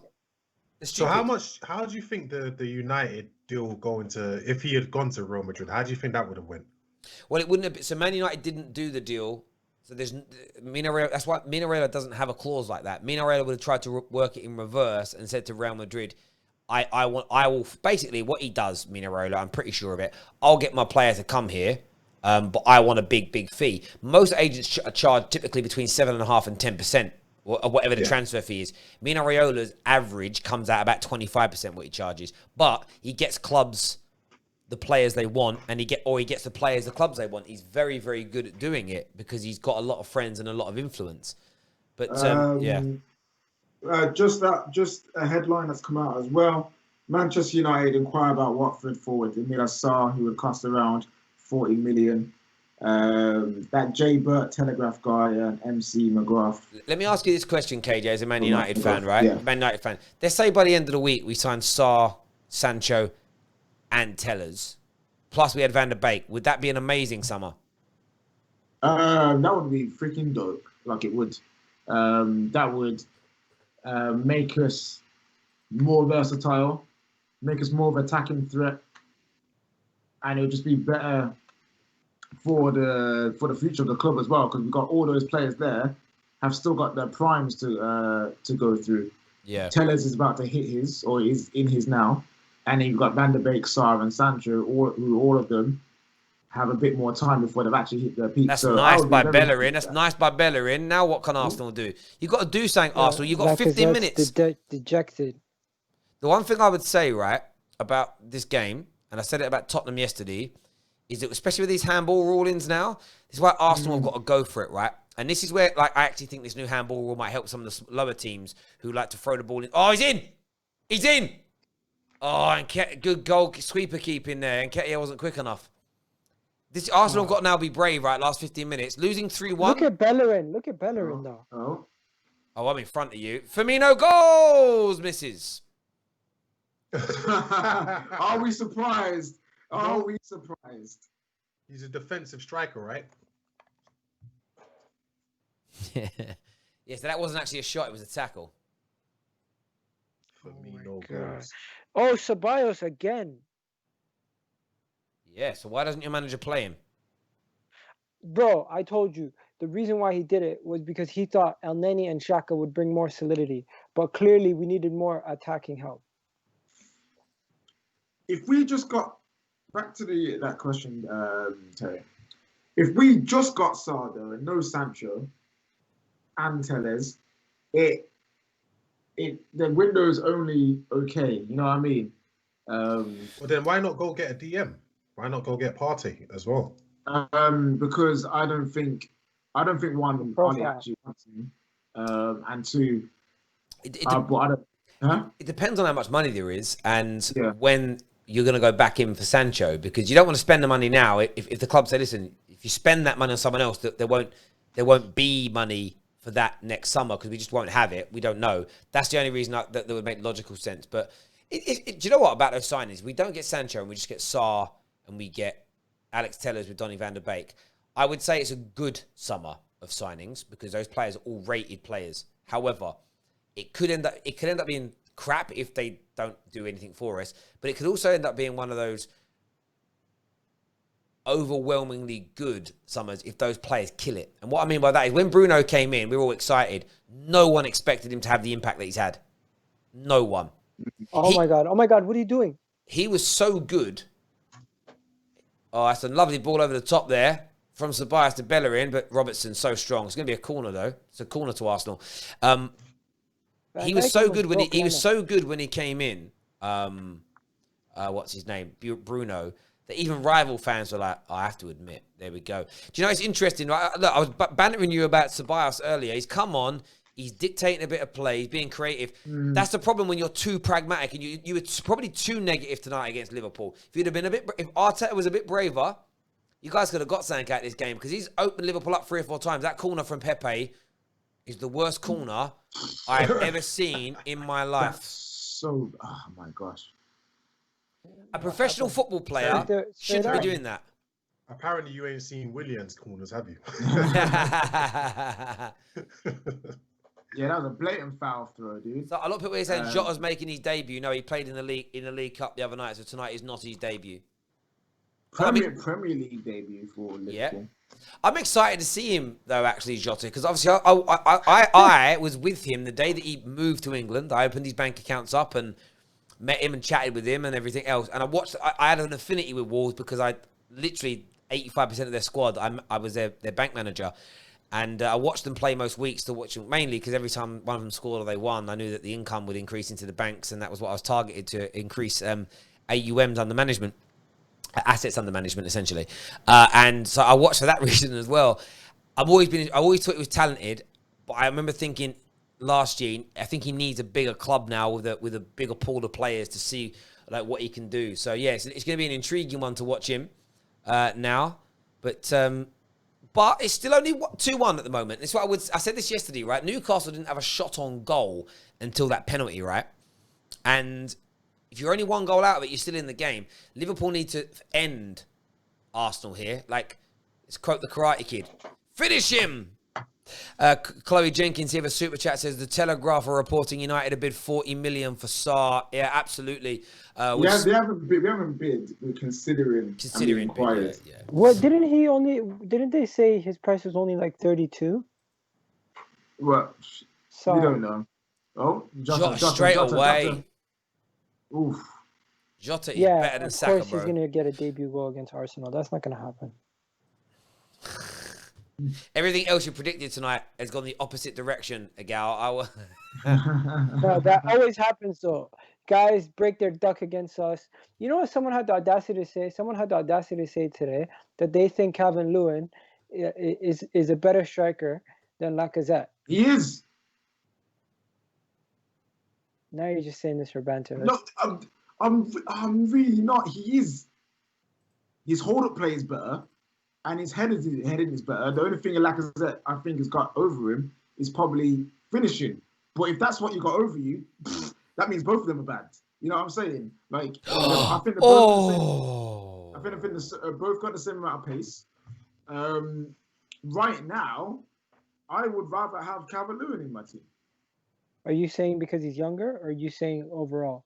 No, overall, I'd rather have Calvin Lewin in my team right now because I have not seen anything from Lacazette that makes me go, oh, you know what I mean? Lacazette, like I thought he was a top player when he came to the Premier League. Like what I've seen of him, he has definitely underwhelmed me. Oh my God! Yep, man, like burnt Arifa Balaga, you know. Jota! Oh! Go on, Diogo. Ooh, that's a good shot. Yo, we sold our best keeper to Villa. They must be laughing. I was just saying here for a minute, though, looking at Ismail Sarr, right? Last year, considering he was at Wigan and considering he was 21 years of age at the start of the season, it's not bad, you know. In all competitions, so in the Premier League, 5 goals, 6 assists in 28 games. In all comps last year, 30 games, 6 goals, 6 assists. I think it's pretty decent, like for a young lad. There's something there, like definitely better outputs than what we had. This is what I'm saying about someone like the year before in Ligue 1. Across all competitions, 50 games, 13 goals, 11 assists. Like, there's a player in there. And that's what I say about why he'd be good is he is instantly an improvement on the Lingards and the Pereiras. Dan James. Yeah, Dan James, Pereira. You get a better player than him, and if you get Sancho, then it's like you've added better quality and you've added strength in depth. And he can play on the right. He can play right midfield, right wing. He can go on the left. He has played a few games as centre forward as well. Like if you needed to rotate into that position, so he has the ability to do the fluid football that Man United plays. So yeah, I'd be happy with it. If we don't get Sancho, I will feel disappointed. But if you pick him up as well, I'm still going to walk away from it and go, okay, can we go? I would love a loan move with an obligation or option to buy for 40 million. Mo Salah, oh my God, Jota! Oh, he should have scored. What Mo Salah just did there was so good. Oh, he just opened Arsenal up like a tin of baked beans. How did Jota miss that though? I have no idea. Man, I've seen him finish. I've seen him finish those from those angles. If he was playing against Man United, he would have done. Yeah. You know what? Jota's a really good player, but honestly, These guys are just no joke. Do you know who you reminded me of tonight, Art? You reminded me of Arsenal under Unai Emery. You know, no, and what I mean by that is that shenanigans of playing out from the back. It's been comical tonight that you've continued to try and do it, and each time you've been under pressure, you've nearly conceded 2 or 3 goals from it. It's shocking because you know what it does. It sends a message out to other teams. If you press Arsenal hard when they're at the back with the ball, and I know Liverpool are brilliant pressers, you can put them under, and that's what you started. That's what. Here we go. Go on, Pepe. You're up against Van Dijk. Do him. Go on, Pepe. Well, he held on to the ball well, and then he tackled. Bellerin's got it. Come on, Arsenal. Nah, it's going to be a corner though. It's got to be a corner. Corner given. This is what's interesting though, because they haven't. Because you haven't, they haven't put you to bed. They've battered you, but they haven't put you to bed. You've just got that chance. There's just that little chance of one little mistake, one little header. But Danny Ceballos came into the game and he kind of changed it a little bit. He did. He's definitely doing good with the ball. There's no doubt. Yeah, because he can actually play football. Yeah. And imagine your team with actual top-level players like that. Oh, Pepe did the same corner again, straight into the first man. 2 wasted corners from that Muppet. 72 million, my ass. My ass. I think they see Houssem Ottawa. They see Houssem Ottawa as a possible like game changer for Arsenal. They see him as a possible like Kevin De Bruyne type player for us, who could be that unlocking key against all the teams. They see him as that type of guy who can play on the left-hand side of the attack, who can play on the left side of the midfield. Look at the screen for a minute here, right? So it shows you passing statistics. Ceballos' passing statistics are at 79%. El Nenny's are at 97%. But it's when you start to break these things down, right? So you look at key passes, 1 key pass already from Ceballos, none to El Nenny. If you break this down more and go to the chalkboard and go to the passing, this is why football fans have got to learn about passing here, right? I guarantee you, El Nenny has made 30 passes in the game, right? And 97 have been accurate. I'm going to click here backwards. Sideways. How many have been forward? Sorry, this ain't working for me now. Normally you can click on this and it tells you how many have been forward or backwards, right? So I'm trying to get the backwards passes. Oh. They're in. Oh, Mane. Salah got in there. Diogo, Salah, you selfish man. See, the majority of his passes have been backwards, as you can see there. They're all the backwards passes. So the majority of those passes from El Nenny have been backwards. And that's why pass completion alone isn't important. So Ceballos is going to have a much lower pass completion rate because he's trying to open teams up. But look at that. There's only 1 player left on the field of play for Arsenal right now who's even created an opportunity for Arsenal tonight. Weakness. Absolute weakness from Mikel Arteta. Pick the wrong team. God. You know what? El Nenny, he does have that one thing that he does. He's not progressive. Like that ball that he played to Pepe right now, he'll probably play that ball maybe once or twice a game. He won't do that consistently. I thought he came back from loan better though. Bravery. That's all it is. He's got no arse, mate. Nicholas Obertan. What was the name of that Man United? Obertan. Gabriel Obertan, yeah. What a touch that was from Jota then. Just got out-muscled by Holding. Listen. Where is Obertan right now? He's still under 30, isn't it? He's old, fam. No, you know what? If the game could end right now, he never had hair on his head. No, he's old. Do you know what I saw the other day that made me feel really old? Okay, he's 31. He's not old. Do you know what? No, do you know what I saw the other day that made me feel really old? Because I remember when he was coming through. He's a couple of years younger than me, but I remember him coming through United Academy, and I was excited about him. Fraser Campbell. He's 33 years old. He's 33. Yeah, and I was like, I feel so. I remember these kids when they signed for United, and they're all getting towards retirement age now. Having said that, I'm only like 2 years older than him, but still. Trent. Yo, you wanna laugh? I put something on Twitter today that everyone is talking about. Dele Alli was linked to Arsenal by a former Arsenal player. And would you take him? Yeah. Jota, 3-1, Diogo Jota. Oh, you knew who scored this game. Go. Beat down complete. To Anfield, unless Liverpool score 3, right? This is what happens every freaking time. Absolutely beat down, bitch slapped tonight. Look at this. Trent Alexander-Arnold. Is that going to be another assist for him? Oh, David Luiz's clearance. Look how weak David Luiz's clearance was. Oh, honest. Look at it. what is that? Super chat in here from Mark said, sign up Calvin Harris. Press conference on the yacht with a load of top girls. Well, Arifa Balaga. I have no Mark idea Hanley, what I don't know what I'd be up for coming to that party. Or it's saying saying Jota might have handballed it here. I pray to God he did. Nah, you can't give that. His arm's right next to him. Nah, I don't they've care. given a goal. On the handball. Let's Yeah, it stands. Thank you. Hey, Gal, tell me about your team's performance tonight. It's absolutely embarrassing. You needed a Oh, they've already got back. They've already got how? Leno should, bro. I blame Leno for for 2 of these goals so far. Arsenal fans, don't ever compare yourself. David Luiz has messed up. To Holding Chelsea. Why is Gabriel not starting?